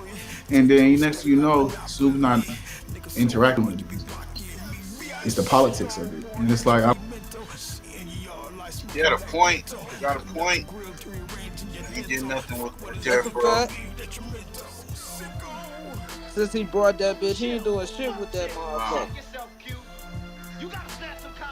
Supposed to be releasing, I think he's releasing another project or release some type of visual project. But you think he just brought the name just to fuck with Suge? Maybe. I think so. Could be. I don't know. Like he's saying though, like you know, I see younger generation and shit. You know, like they ain't listening to them old rappers. They're listening to that shit. So yeah. He named a few rappers that's, you know, that would have had a good you know, look on their career with if you should have signed Snoopy. I think he tried to sign Snoopy, but when that shit came out about him being a snitch or whatever, I think that tarnished his him being signed, you know, because he did put the chain on him and made a spectacle of it. Just didn't fall through. But we got with Reggie White, Suge called Pork Butt. Then you get the former Compton mayor Omar Bradley locked up. A car that was in Reggie's name. No one has ever managed to shoot a single shot at Reggie himself. He's been a suspect in multiple murders, including 2 of the highest profile murders in the history of the United States. Tupac Shakur and Christopher Wallace. Not only has he been a suspect in these murders, he's managed to be an informant at the exact same time, for the exact same crime. This is the man responsible for CS2 BACC. Okay, so that's that. For those of y'all that want to, you know, we just try to give y'all information on current events that's going on, and I think Phil did a great job. Before we get into the Reggie and the Phil and Reggie Van Phil snitch and all of that, and all of this, we'll try to take some more decent and mature questions from Phil while we got somebody that really knows this stuff with Don. We'd like to deal with them and ask them questions, and then we can deal with all you trolls. You know what? I want to clear one thing up though really quickly. I actually called things up real simple. Okay. First of all, Russ Poole was a 137 confidential informant of mine at the FBI. Okay. Without question. Okay, I can speak about that because he's no longer with us. He passed away I think in like 2015. It's a standard practice of the FBI, and it's one of the reasons why we oftentimes have very good relationships with informants, and people feel comfortable and safe coming to talk to us and provide information is because back in the day, there were two kinds of sources. One was a 270 source. That was a qualification. And that's somebody that has something that they're trying to work off. Let's say, I arrested a guy on drug trafficking or bank robbery or whatever the case may be. And he now realizes he's up shit creek and he wants to cooperate and he's willing to testify. That would be a mandatory requirement for him to be opened up as a 270 source. He has to be willing to testify. Okay, that's somebody that can get disclosed to the court, and we will put him up on a witness stand if we have to have him testify in a trial. The other kind of source is what they call a 137. That is somebody that we will not disclose. We would not disclose that to a judge, and we keep that very private and don't use their name in reports. Dentures versus Nuvia's permanent teeth in only 24 hours. Do you think you could break these? But we basically, we treat them the same in terms of when we get information from them, we do our due diligence, we corroborate things, because you never know if somebody's trying to cooperate just to kind of hurt a competitor or another company or get back at somebody. But Russ Poole is a 137. Now, I can't say anything about you, Reggie, because I respect you and I respected the relationship that we had. But if you want to explain to the people if you had any type of relationship with the FBI, that's going to be on you. And I can either agree or disagree. Okay, and I'll explain it. The only FBI agent that I ever remember meeting with was a gentleman by the name of Dan McMullen. And that was in 97, about 96 or 97. Him and John, they were partners. And that was who else? Who else did you say? Well, I said John. He was an ATF agent. Okay. What other, have you ever had any other type of relationship with the FBI? With one other gentleman, and I think his name was LJ. And that's when I brought a lady friend of Suge Knight's, I'll say that, down to meet with him regarding some activity that's going on in Vegas at the nightclub. Okay. Do you mind if I tell your audience my relationship with LJ Connolly? Okay. Okay. Are you cool with that? Yeah. You said y'all were partners. Okay. Okay. Yeah. We were partners. Okay. Now, are you cool with me talking about any type of what you're just speaking about right now about meeting with LJ? Okay. I just want to make sure you're cool with that. Yeah. Okay. I have met you several times. I was always with LJ. We were partners. And when you say several times, how many times? And where was that at? I was at the FBI, and that was no, it was in different areas of Compton. I met your father. We met my father. I have never met with you. Go ahead. Okay. You have met with me. It is documented. You were very helpful, very cooperating. You provided a lot of good information. We did several different operations, including I think we even talked about it a few weeks ago about the information that you provided that was over to me. No, it was in different areas of Compton. I've met your father. We met your father. I have never met with you. Go ahead. Okay. You have met with me. It is documented. You were very helpful, very cooperating. You provided a lot of good information. We did several different operations, including I think we even talked about it a few weeks ago about the information that you provided that was over to Vegas. You said something, not the Vegas thing, because you said something about a raid where Suge Knight got arrested or got raided. Separate. That's something totally separate. What other operation then? Tell me the other operation. The information you provide. Go ahead. No, here's the thing. You gotta be. Only other time I met with LJ was about some school fires. Only other time I met with LJ was about some school fires. Only other time I met with LJ was about some school fires. Okay. I put it this way. I mean, that's not. I don't think we want to go down. We do. We want to go down that road. You want to go? Yes. We do want to go down the road. We do want to go down the road. We do want to go down the road. I want to go because I want to hear where you took. Because I must got some amnesia or something, or you got me mixed up with somebody else. I'm not. No, honest to God, I'm not. And okay, you provided information, and we followed people.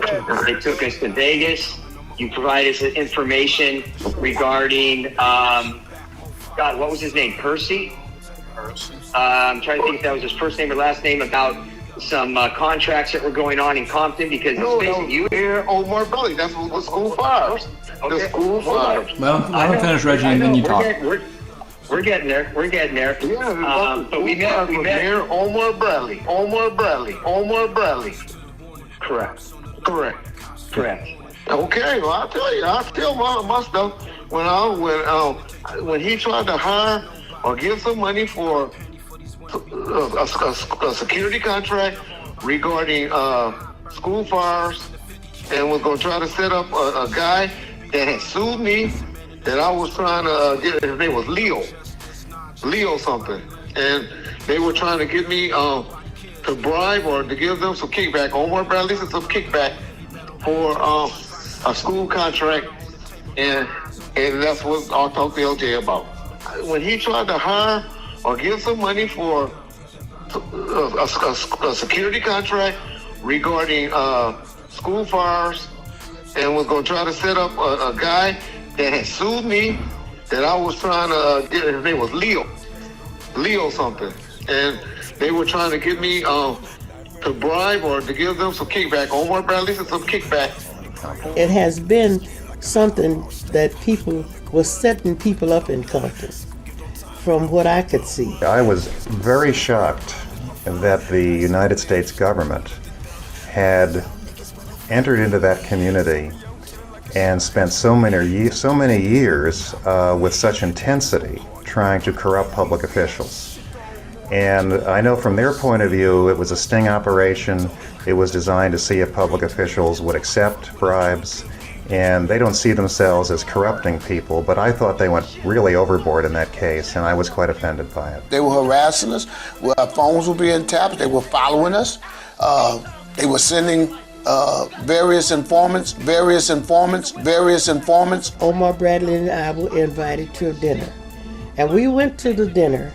And when we went to the dinner, they had some people there, and my own cousin, Reverend Fisher. It was supposed to be a dinner for him. So we went to the dinner to celebrate with him.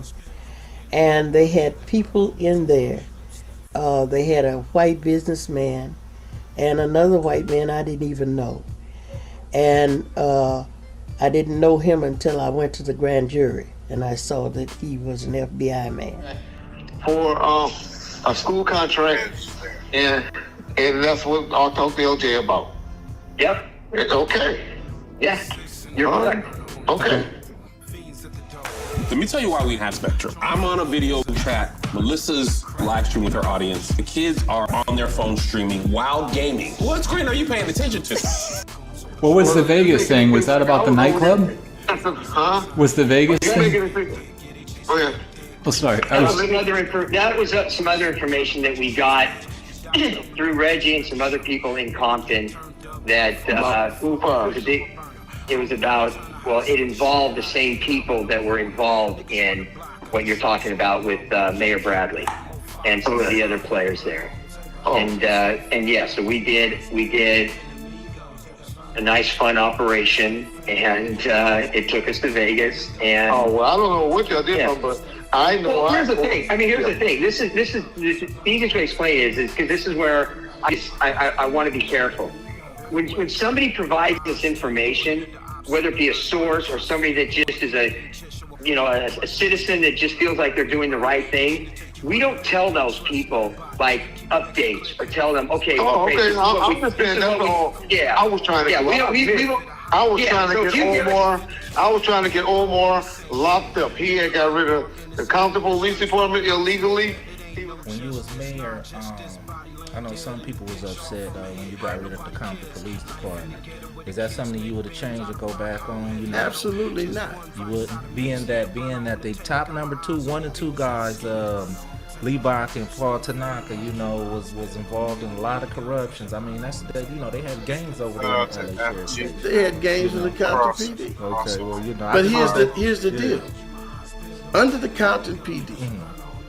Now I was the mayor for this, so that's why I don't have to dream any of this stuff. Right. We were doing 135 murders a year. When the sheriff came, it dropped down to 27 murders.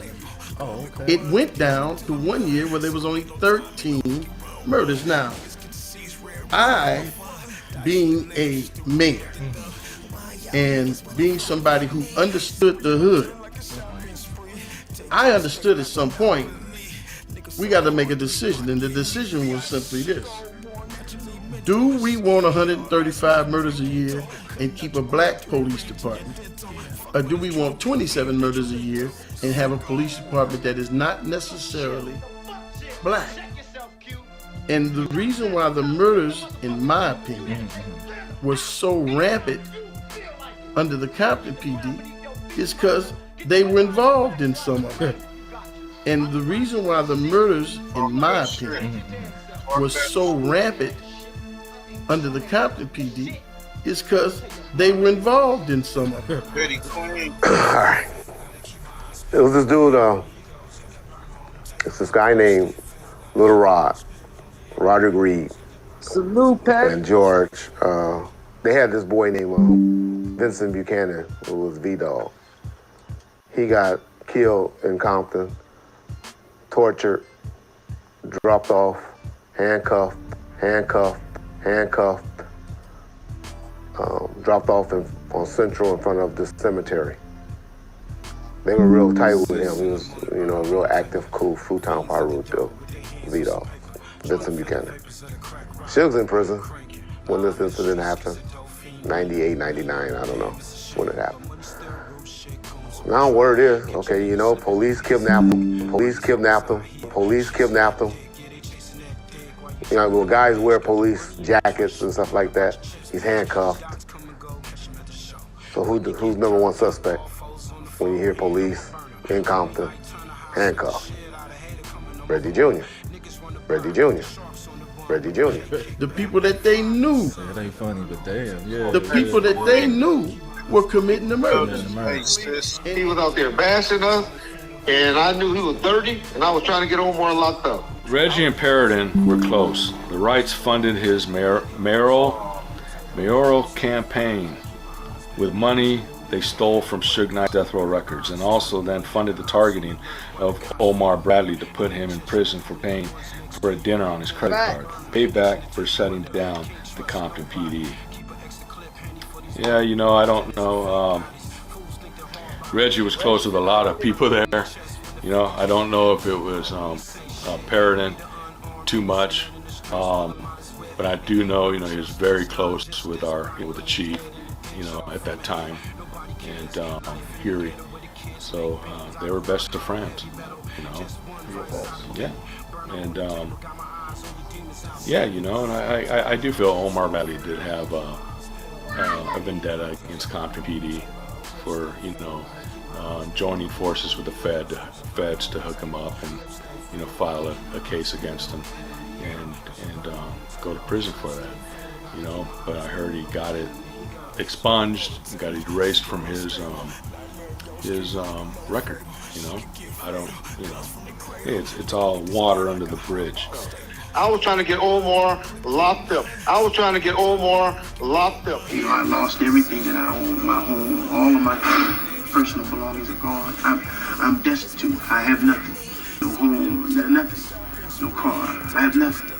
And when people have the capacity and the ability to reach out and take you from your family and strip you from your dignity and take everything from you but your God.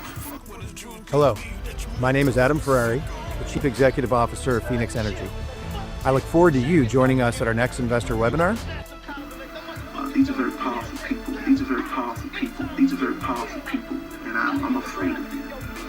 I don't fear fear them, but I'm afraid of what they'll do if I talk too much. He ain't got rid of the Compton Police Department illegally. This is how disgusting Reggie Wright Jr. is. He just said he was trying to get Omar locked up because he illegally got rid of the Compton PD.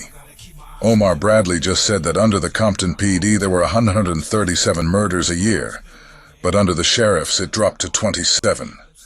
For some reason that made Reggie want Omar locked up. This shows that black and Hispanics being murdered in the city of Compton was something that Reggie Wright enjoyed. 137 murders in a 10-square-mile radius under the Wright crime family Compton PD, a cabal of crooked cops. You guys don't ever forget that this is who CS2 BACC brings to Clubhouse with him. This is who brought him into the music industry. You shouldn't make jokes about Reggie Wright. Why do most other niggas don't make jokes and fuck with Reggie Wright?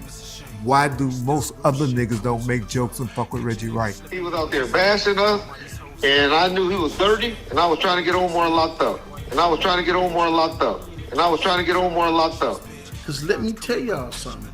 Ain't nothing worse than a dirty cop. And he's you think a snitch is low. You got a cat parading around in your neighborhood. He in a car you paying for, burning up gas your mom and daddy buying, rolling around, throwing you up against the hood. But guess what? When he get done, he going to cop or he going to blow. Feel me? He in the same game you in. Right. You go to the pen, he get a medal. But he getting paid. And everybody know who I'm talking about. I ain't got to say no names. Right. They finally busted the people that I was talking about. A multi-state drug ring with ties to multiple gangs and a Mexican cartel busted up in Memphis. We're talking about 22 people were indicted this morning. The charges, and there are plenty of them, include drugs and money laundering. Police confiscated more than 46 pounds of drugs. We have also learned the bust netted members of both the Grape Street Crips and the Petterol Mafia gangs. Fox 13's chief investigative reporter Jim Spiewak live downtown. And Jim, this investigation just didn't happen overnight. It certainly did not. This has been going on since at least 2014. We learned here in the federal building behind me a little earlier today. Fast forward to today, we now know 22 people have been indicted. 16 of those people we know live right here in the Mid-South.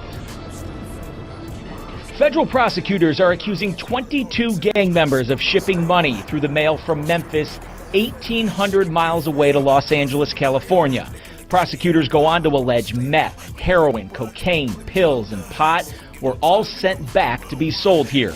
It's a case acting U.S. Attorney Larry Lorenzi calls unusual. The drugs that were sent to Memphis was a smorgasbord of drugs. Investigators say 17 of the people are members of the Memphis Petterol Mafia, a local street gang that sells several kinds of drugs. The investigation started years ago when police found out gangs were selling drugs around the Bella Vista apartments. The investigation picked off at least one top-level OG. It has stopped the pipeline where drugs freely flowed between California and Memphis. Also indicted was Eric Avendado, who investigators say is connected to a Mexican cartel, but would not say which one. They are using a variety of ways to move the drugs into Memphis. I asked Lorenzi if an informant was used to help crack the years-long case. We can't speak to the actual facts of the case or the actual techniques that were used to investigate. Good question, though. What Lorenzi did say is that an alleged dangerous drug pipeline here in Memphis is now busted up. And 5 of those people named in the indictment we found out live in California. And an interesting takeaway, on Monday of this week, I reported on an indictment, a federal indictment, where drugs were allegedly sent between Memphis and California. I asked investigators if these two cases are related. They told me they are not. I'm reporting live downtown in...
Whose streets? Our streets. Whose streets? Our streets. Whose streets? Our streets. Our streets. Whose streets? Our streets. Whose streets?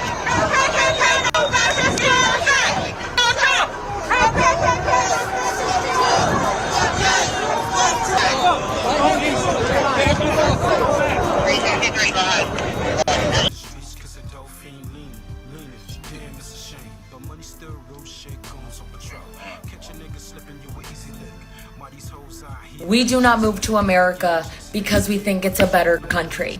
We move here because it's a little less worse than our other countries. Because you're stupid to think that we moved to this country for some hot dogs and some baseball. We have better... Let me hold your hand when I say this. We do not move to America because we think it's a better country. We move here because it's a little less worse than our other countries. Because you're stupid to think that we moved to this country for some hot dogs and some baseball. We have better vibes, music, food, culture, history, literally all of the above. We just moved here because we are looking to make more money and offer a better chance for our families. Did you know that the minimum wage a day, not an hour, a day in Mexico is not even 15 American dollars? Not even 15 American dollars. Right now with $15 in San Diego, I could go maybe buy a matcha and half of a granola bar, honey. If you support ICE, you support people getting destroyed, if you support families getting destroyed, I hope you rot in hell. And I will see you there, babes. She's evil. I hope y'all realizing, because everyone knows you need a lawyer after a car accident and injury. But what if I told you there's a better way? One, when they're communicating this and when they jump on their phone and they start to have these conversations with y'all, they don't realize that they're actually telling on themselves and they're giving us reason to not support them. And more importantly, I want people Y'all go to Anton Daniels in his life button. Subscribe to his channel. to feel ashamed. I want people, black people that's out there protesting on behalf of women like this, white people that are out there protesting on behalf of women like this, other legal migrants that came over and love this country. They don't care about what we got going on over here. They don't care about our culture. They don't care about what our standards are. They are going to do what they want to do. And one of the reasons is because they truly, even though they come from a third world country, as far as I'm concerned, even though they come from a less than ideal environment, even though they come from a space that is actually horrible when it comes to the cartel and the culture and all of this stuff, they feel like they better than you. They feel like they better than us. They feel like they're better than America. They just look at us as an economic opportunity. They're not looking to contribute. They're not looking to figure out how it is that they can learn the language. They're not looking to adjust.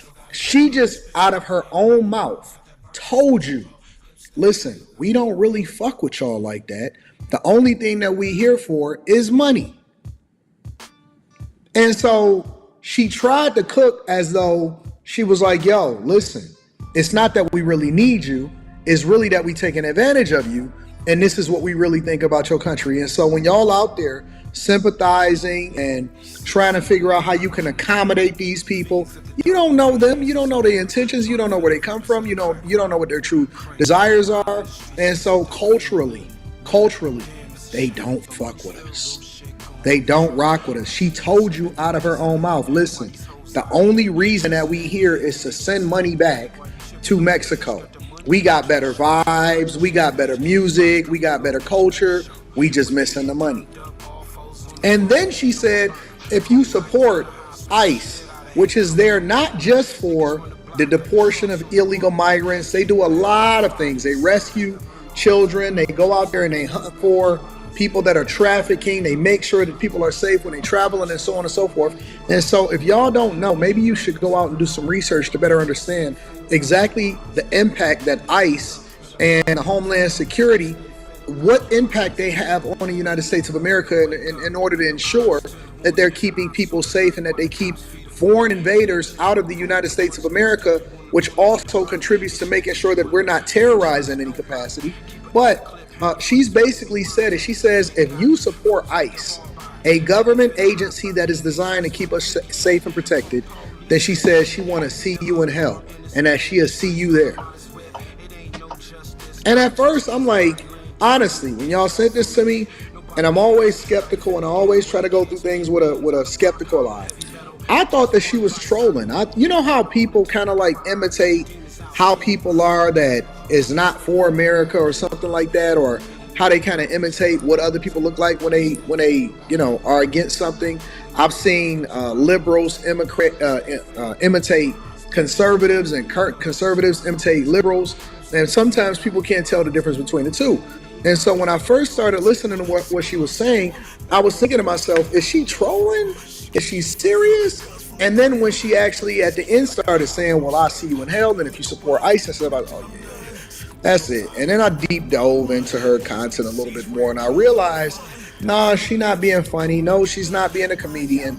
No, she's not trying to imitate or any of that type of stuff. She's actually, honestly, in her heart, truly believing what she says, and what she says, she means. And y'all need to start taking people at face value.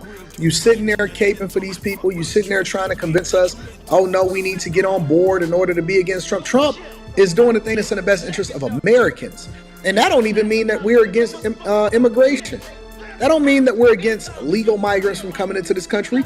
Yeah, we want people that respect the culture. Of course, we want people that contribute into the culture. And obviously, we believe in partnership with other countries. We just don't believe in being taken advantage of. So when you've seen everybody that was complaining about what was going on with Trump with the trade war and the tariffs, abso-fucking-lutely we need to be tariffing these countries until we operate at a trade surplus, and that it actually benefits us while they're taking advantage of what happens in the United States of America. You know what we've done? You know what the Democrats have done? They basically created an entitlement amongst people in which they think that they deserve to be here even though they came over here illegally. You know how crazy that sounds? Do you know how insane it is to think that people that is not supposed to be here, that is here illegally, coming over into this country, don't even like the people that's here, despise us, lives here, take advantage of it, make money here, and then talk shit on their way out the door? Actually, not even on their way out the door, because some of them still stick here. Some of them wind up becoming legal citizens through default programs that wasn't even meant for them, like birthright citizenship. And then they sit there and they get on the internet and they don't even have no shame.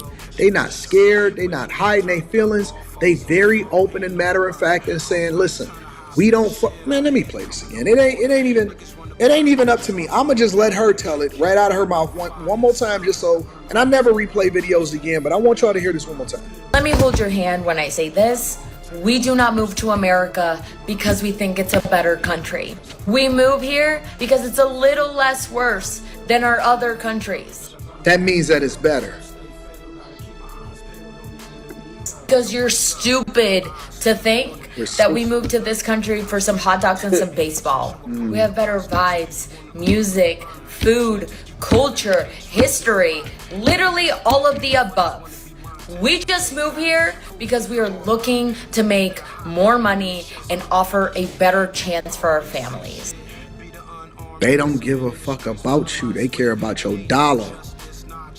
It's about your dollar. She don't care nothing about you. They are all selfish. As a matter of fact, and I'm not saying that it's true, it's not, I'm just telling you what my experience is, and I posed this question on the Millionaire Morning Show today. I said, how many of y'all have ever seen a Mexican hire you? A white person, a black person, any of that? They don't care nothing about you. Did you know that the minimum wage a day, not an hour, and this is where we supposed to feel sorry for them, even though they don't fuck with us, a day in Mexico is not even 15 American dollars. Not even 15 American dollars. Right now with $15 in San Diego, I could go maybe buy a matcha and half of a granola bar, honey. If you support ICE, you support people getting destroyed, if you support families getting destroyed, I hope you rot in hell. They don't care nothing about you. Listen. Yep. That's real shit right there. Bro, nothing that she said made any damn sense. It's the craziest shit. She said in Mexico, the minimum wage is like 15 cents. I'm like, you're not gonna go there and fight for more wages? This is the point. That woman right there is a straight up coward. She thinks she being strong, bro, but she won't go fight to get it to $1, my nigga. Oh no. The shit is crazy. We come to America so we can have better lives. We don't owe you that. Like that's entitlement right there. Right. That's what make it entitled right there. Cause she like, nigga, I'm over here because I need to make my life better and I don't care about down here. Like, yeah.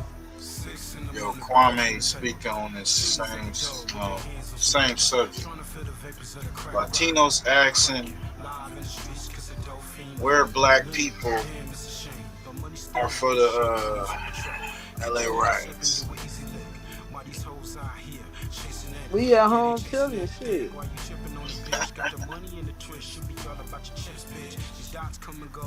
The two, we don't care that they stop to America to take from us. For the Democrats to be sitting back talking about, we gonna stop what Trump doing. We gonna stop him. Way more upset than me. But damn it, you don't get a chance to burn no flag here in America and think that's okay with us. And that's how all of that should be feel way more upset than me. Cause I ain't go over there and kick nobody ass. I was like, hey, I ate it in the bed. Here you go. Go kick their ass. There you go. You need some more bombs and rifles and shit? I'm too big. Here you go. Taxes. Get more bombs, rifles, what they need, helmets. Yeah, I was sitting back here. But I support our military. So they got the right to be way more upset than me. But damn it, you don't get a chance to burn no flag here in America and think that's okay with us. And that's how all Americans should feel. It shouldn't be no, you black, you Latino, you this. No, if you an American and you believe on what the ideals that America was founded on, you can't rock with that shit. And so for the Democrats to be sitting back talking about, we gonna stop what Trump doing. We gonna stop him from bringing in troops. We gonna stop him. It's like, are the Democrats anti-American at this point? Can we look at them as American citizens anymore? when all they do is fight for the rights for people to come over to America to take from us and to compete with us and to desecrate and disrespect our flag. So are they the party for blacks and the party for America, or are they the party that just want to fuck up America? To put men in bathrooms, to put illegals in the crop fields and everywhere else. We don't care that they take over a building or two. We don't care that they stop the Highway 105 flow of traffic in one of the busiest, best states in America. We don't care that they do that. As long as they out there and pick them crop. As long as they build them houses at a cheaper rate. As long as Martha's Vineyard get them to serve some wine, the good one, clean ones. Then the rest of them, they can be around us niggas. I just don't know. I can't rock with what's going on. I'm sorry. And if that makes me an uppity nigga, then it makes me an uppity. I mean, dumb on top of dumb. I hope ICE supports every last one of you back to where we came from. Oh yeah. Illegally everybody and have fights. That doesn't make no damn sense. Y'all bring y'all ass over here illegally and then think. I say go check out his original content. He come with some good content. I've checked out some other videos before, but like I said, I'm here for the mashup. I like the way he mashed the videos together, so I'm gonna be fast forwarding through his part and getting to the mashup. If you guys want to hear his part, go back and watch on his channel. Black Perspective. Let's see. Let me make sure I'm saying it right. A righteous perspective. A righteous perspective. Ever dreamed of building beautiful woodworking projects, but don't have the time or skills to learn from scratch? You're not alone, and now you don't have to.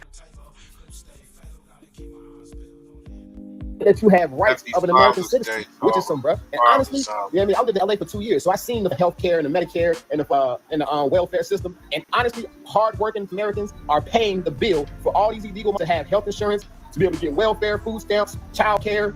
All this right here, we are footing the bill. The people that are actually tax-paying American citizens are footing this bill for all these people, and they have the nerve to get mad and have attitude and be upset with us for not wanting to continue to foot the bill. But we can barely afford to foot the bill for our goddamn self. But we are paying the bill for all y'all illegal money over here and doing whatever y'all want. Not only are y'all over here illegally making money, y'all illegally not paying taxes. So that means that all this free money that y'all are making, y'all sending this shit back to y'all country, which does not benefit the American people at all. Sorry, but not sorry. Bro, y'all got to go.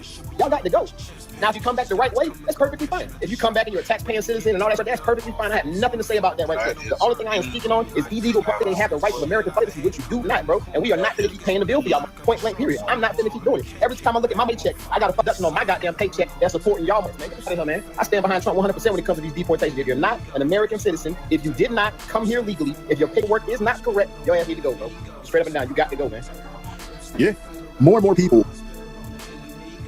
Hey, man, what he said. You got to go. And I think every American feel that way.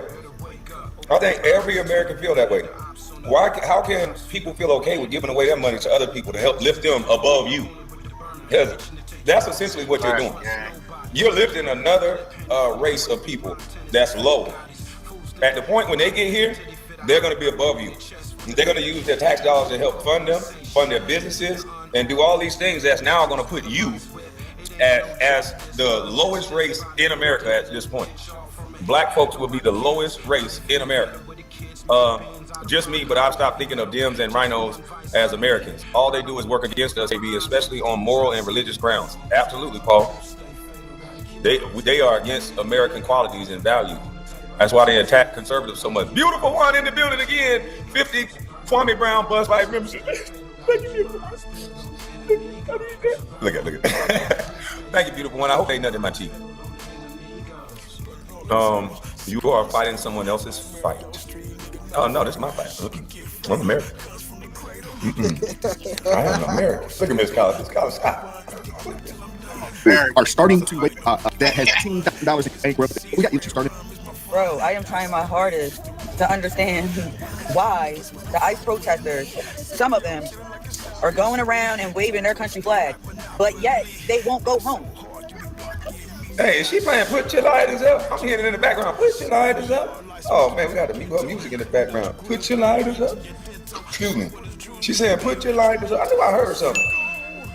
Smash that like. You're burning up American flags, waving your country's flags, but yet you're in America, protesting against ICE. I don't understand it. Go back home. Support them. They're really protesting against the sovereignty of our nation because they're basically saying coming. Excuses no more. Seriously. Governor Gavin Newsom, he needs to be arrested. Liberals, Democrats, whatever you want to call yourself, if you do not. Yeah, what they did to the Kobe mural was evil. It's evil. Hold on. I know LA did. Y'all see that right there? How it look beautiful. They destroyed that mural, man. Who did the Latinos? The rioters. Man, Didn't let them mess up a Kobe mural. No. Hold up. Look at this shit. Are you telling me LA let them mess up a Kobe Bryant statue? That's fucked up, bro. We gonna let that sit right there, man. That's fucked up, bro. Nah, they doing too much now, like. Let that sit right there. Let that marinate, man. They might as well say fuck. Oh, that's what they say.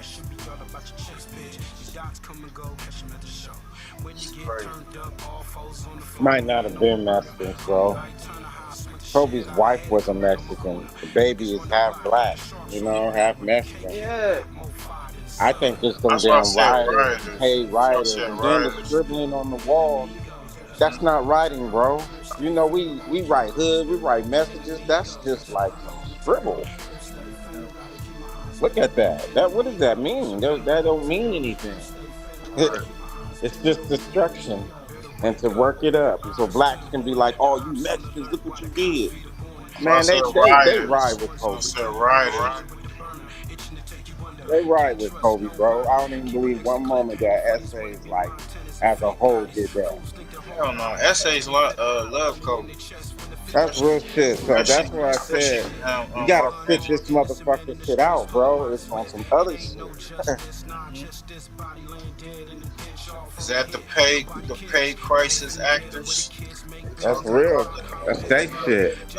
Steady Nash was talking about.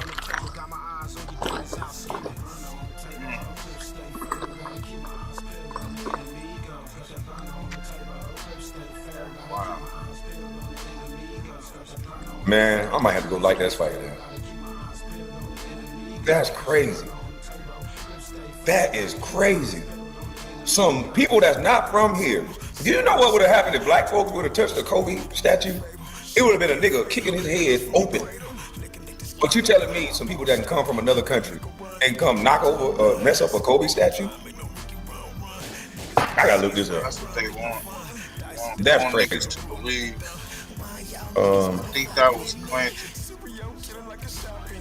Kobe statue damaged in riot. Vandalized again. The Kobe and Gianna Bryant mural. Oh man. What the hell Kobe did to these people? It's white and gray.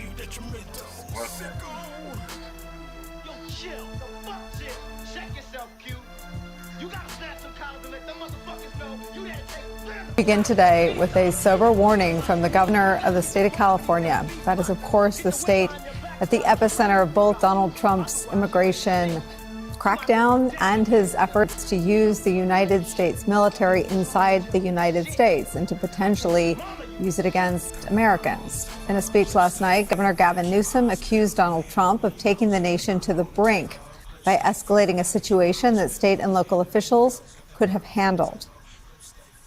This brazen abuse of power by a sitting president inflamed a combustible situation, putting our people, our officers, and even our National Guard at risk. That's when the downward spiral began. He doubled down on his dangerous National Guard deployment by fanning the flames even harder. And the president, he did it on purpose. As the news spread throughout LA, anxiety for family and friends ramped up. Protests started again. By night, several dozen lawbreakers became violent and destructive. They vandalized property. They tried to assault police officers. Many of you have seen the video clips of cars burning on cable news. If you incite violence, I want to be clear about this. If you incite violence or destroy our communities, you're going to be held to account. That kind of criminal behavior will not be tolerated. Full stop. The situation was winding down and was concentrated in just a few square blocks downtown. But that's not what Donald Trump wanted. He again chose escalation. He chose more force. He chose theatrics over public safety. He federalized another 2,000 Guard members. he deployed more than 700 active U.S. Marines. These are the men and women trained for foreign combat, not domestic law enforcement. We honor their service. We honor their bravery. But we do not want our streets militarized by our own armed forces. Not in LA, not in California, not anywhere. Trump and his loyalists, they thrive on division because it allows them to take more power and exert even more control. And by the way, Trump, he's not opposed to lawlessness and violence as long as it serves him. What more evidence do we need than January 6th? Look, this is joining us on this special edition of KTLA 5 News on KTLA Plus. I'm Omar Lewis, and we continue to follow the No Kings protests. Yeah, I was on. Folks in the field ain't feeling Gavin Newsom. This ain't fucked up California. People leaving California in droves. So niggas ain't. I ain't moving to Texas, niggas. Can't even smoke. I don't want to live in no state that tell me what to do. Right. Grown.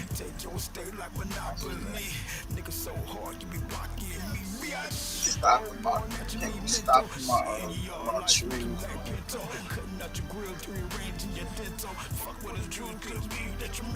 None of that. Fuck that. What's wrong with these people? That are happening all across Southern California and our nation today. This comes amid a week of demonstrations right here in LA against the administration's sweeping ICE immigration raids that have happened.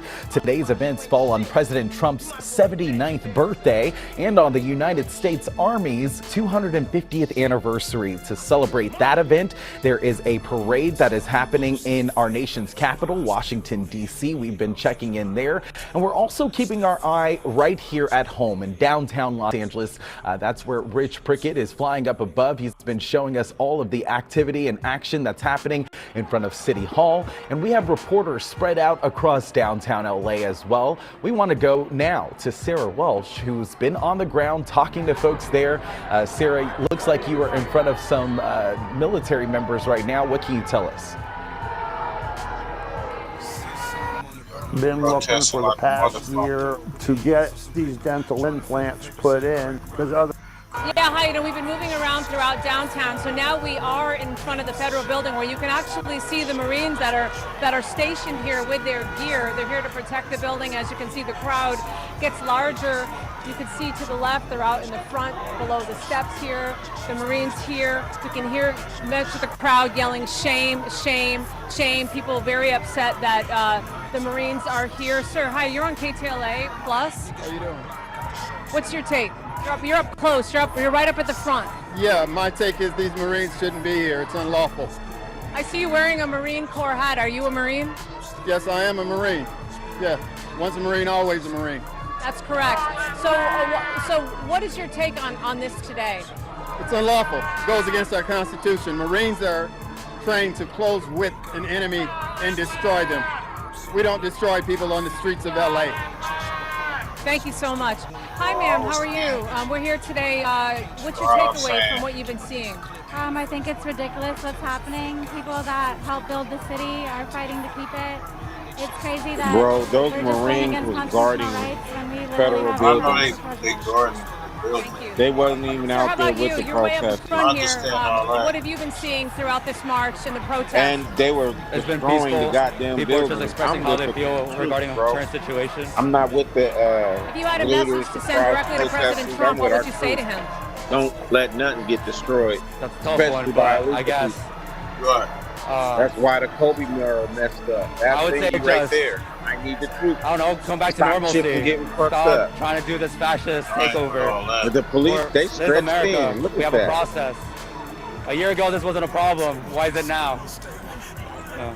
Thank you for sharing your perspective. So we're going to back up a little He bit, said a year Omar, ago it wasn't a from problem, nigga. That was where we Biden, were, nigga. where you saw the Marines standing, and we're out in the crowd here. Let me jump over this. And we're in the middle here. You can see a lot of these people gathering, people who are really taking a stand. You can hear them yelling, ICE out of LA.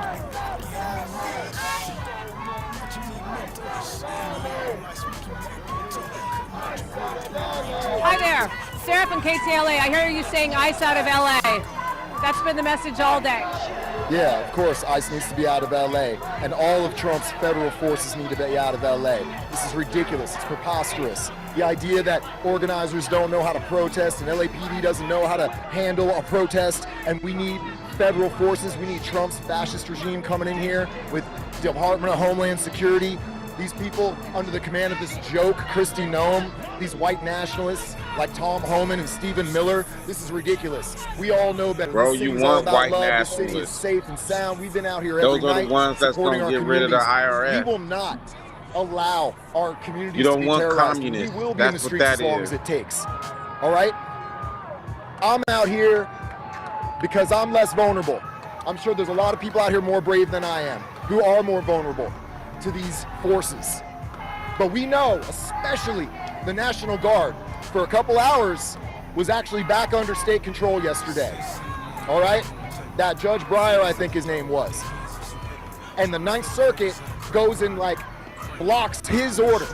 This is an illegal takeover of our National Guard. So we got multiple things going on here. All right? The commandeering of our National Guard against the will of Gavin Newsom is such a ridiculous escalation in fascist overreach. These are authoritarians. History is happening. This is not hyperbole. There's millions in the streets today across the country because people are getting it. People are waking up. Our own governor, Those ain't Gavin Americans. Newsom, fourth largest economy in the world. That's all I gotta say. We are California. We are a country unto ourselves. And our elected governor said this is the moment. What we feared has arrived. Trump is a fascist. Okay, this is a fascist regime, all right? And the National Guard will They go love back his under words. state control very He soon. soundbite. But we're still gonna have to deal with Tom Homan. We're still gonna have to deal with this joke, Kristi Noem. All right? What they did to Alex Padilla is completely unacceptable. Completely unacceptable. This is where they reportedly detained one person already, and law enforcement on high alert.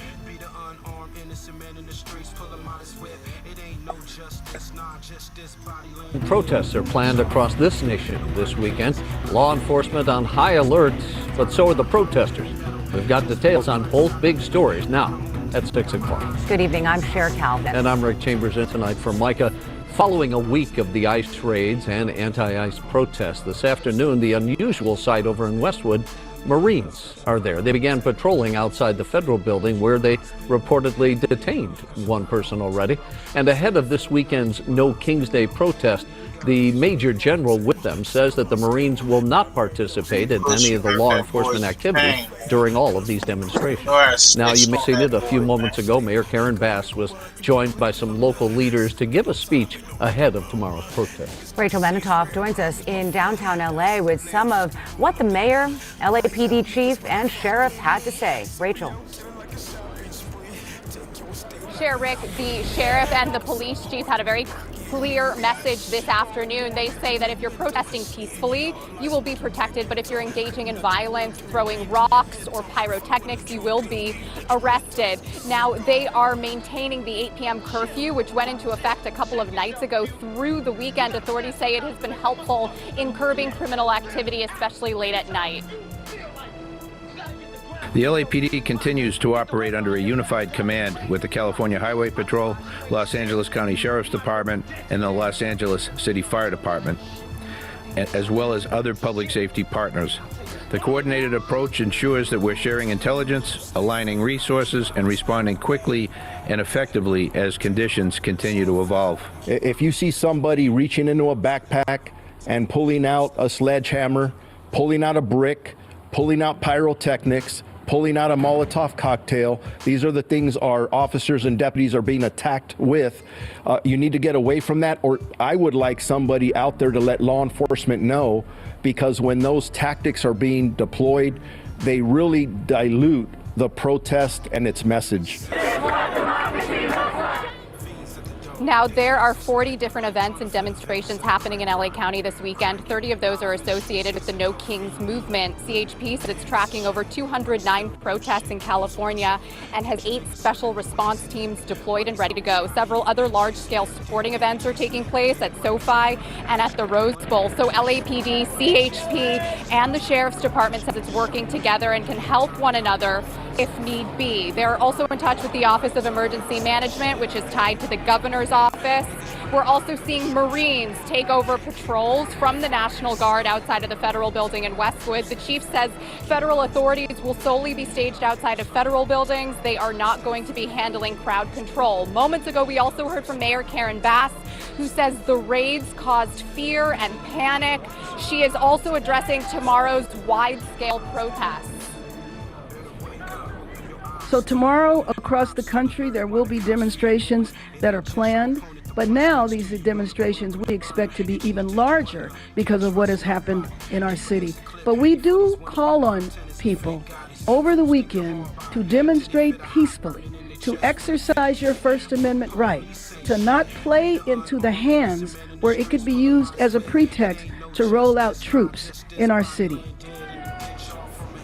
And law enforcement says it is also monitoring what is happening abroad between Israel and Iran. It's in touch with its community partners and stepping up patrols at religious institutions and at houses of worship. That's the very latest in downtown LA. I'm Rachel Menitoff.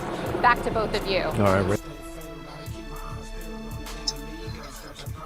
Yeah, man. That's the spill, man. Get up out of here. Appreciate everybody for tapping in. Make sure y'all check out the episode yesterday we put out with Brother Push. If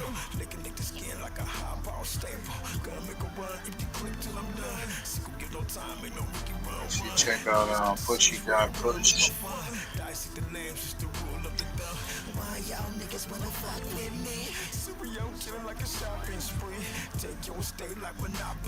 Or follow the guys, man. Big Nutter 804. PushyPush.com. Fam West. No CAPP'N TV 951. We out there.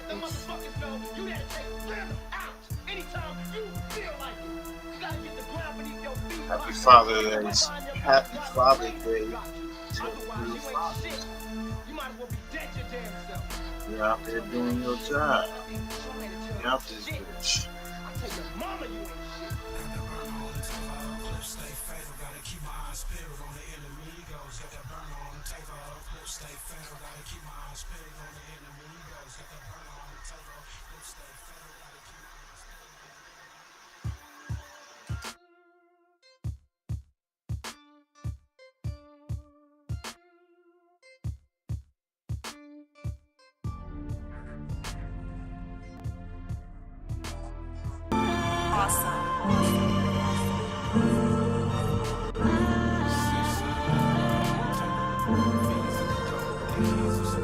Yeah. This is Grammy music producer Ryan Ghost Bowser rocking it out with First Fam West Radio and your man's Mr.ILL. And on the ones and twos we got Crazy D. Spin that, man. I just stay honest. What up, world? This is Grammy music producer Ryan Ghost Bowser rocking it out with First Fam West Radio and your man's Mr.ILL. And on the ones and twos we got Crazy D. Sell it all right Spin now, that, and all man. we gonna do. The customer service, we don't make them wait. We constantly serving big and him play. We constantly serving big and him play. Hey, but I just stay down and stay out the way. Hey, I just got some pounds and I got some yay. Hey, real niggas around, you look out of place. Get a quarter bit right now, and that just on the face. Hey, sell it all right now, and all be gone today. Hey, good customer service, we don't make them wait. Hey, we constantly serving big and him play. Hey, we constantly serving big and him play. I come from the bottom, I say with a drink. Got a switch to Lemon Carter, he just wanna bang. Hey, I just want the paper, I don't wanna hang. Hey, that boy that met the world, now he's up to pain. Hey, I just met your girl, she left with a stranger. Hey, soon we shot that up, she knew I was gangster. Hey, I don't take no threats or no ultimatums. Hey, if you talking shop, you talking my language. Cop a zip, hit half liter of the raw. Big earner, but I used to be an underdog. Don't keep 100, that's why I don't fuck with y'all. You can come try to strike, you gon' get a gutter ball. Losing all my fucking life, I can't take another loss. Grinding all winter, and I don't take the summer off. Putting that's to make a half brick, do a somersault. He's special, he just fuck around and run 100 up. Add it up, I'm a real nigga just to sum it up. You can't be with me, little homie, you ain't done enough. Hey, Joey, can you throw me something? No, not at all. But if you cop folk, I might take 100 off. Sold his ass headbanger, get some Tylenol. You get pulled when you leave here, then I am not involved. Put the bands around my neck to make it freeze up. If my grandma was here to see me, she say Jesus. She was busy see me with that money and she freed up. Miss me with that little boy Larry shit, I ain't no peon. Plug on the way, damn it took him an eon. For a phone price, I need something we can agree on. Put a brick in the crypto crossface, fuck it up. Tryna cook it, nigga, that's the old base. You pussy always, hitting plays are always. Giving out quarters like motherfucking arcade. Listen to your pockets, nigga, fuck what your heart say. Yeah, I keep that fire on my fucking dark days. Me and my pistol will never part ways. Me and my pistol will never part ways. I just stay down and stay out the way. I just got some pounds and I got some yeah. Real niggas around, you look out of place. Quarter brick right now and that's just on the face. Sell it all right now and all we gonna day.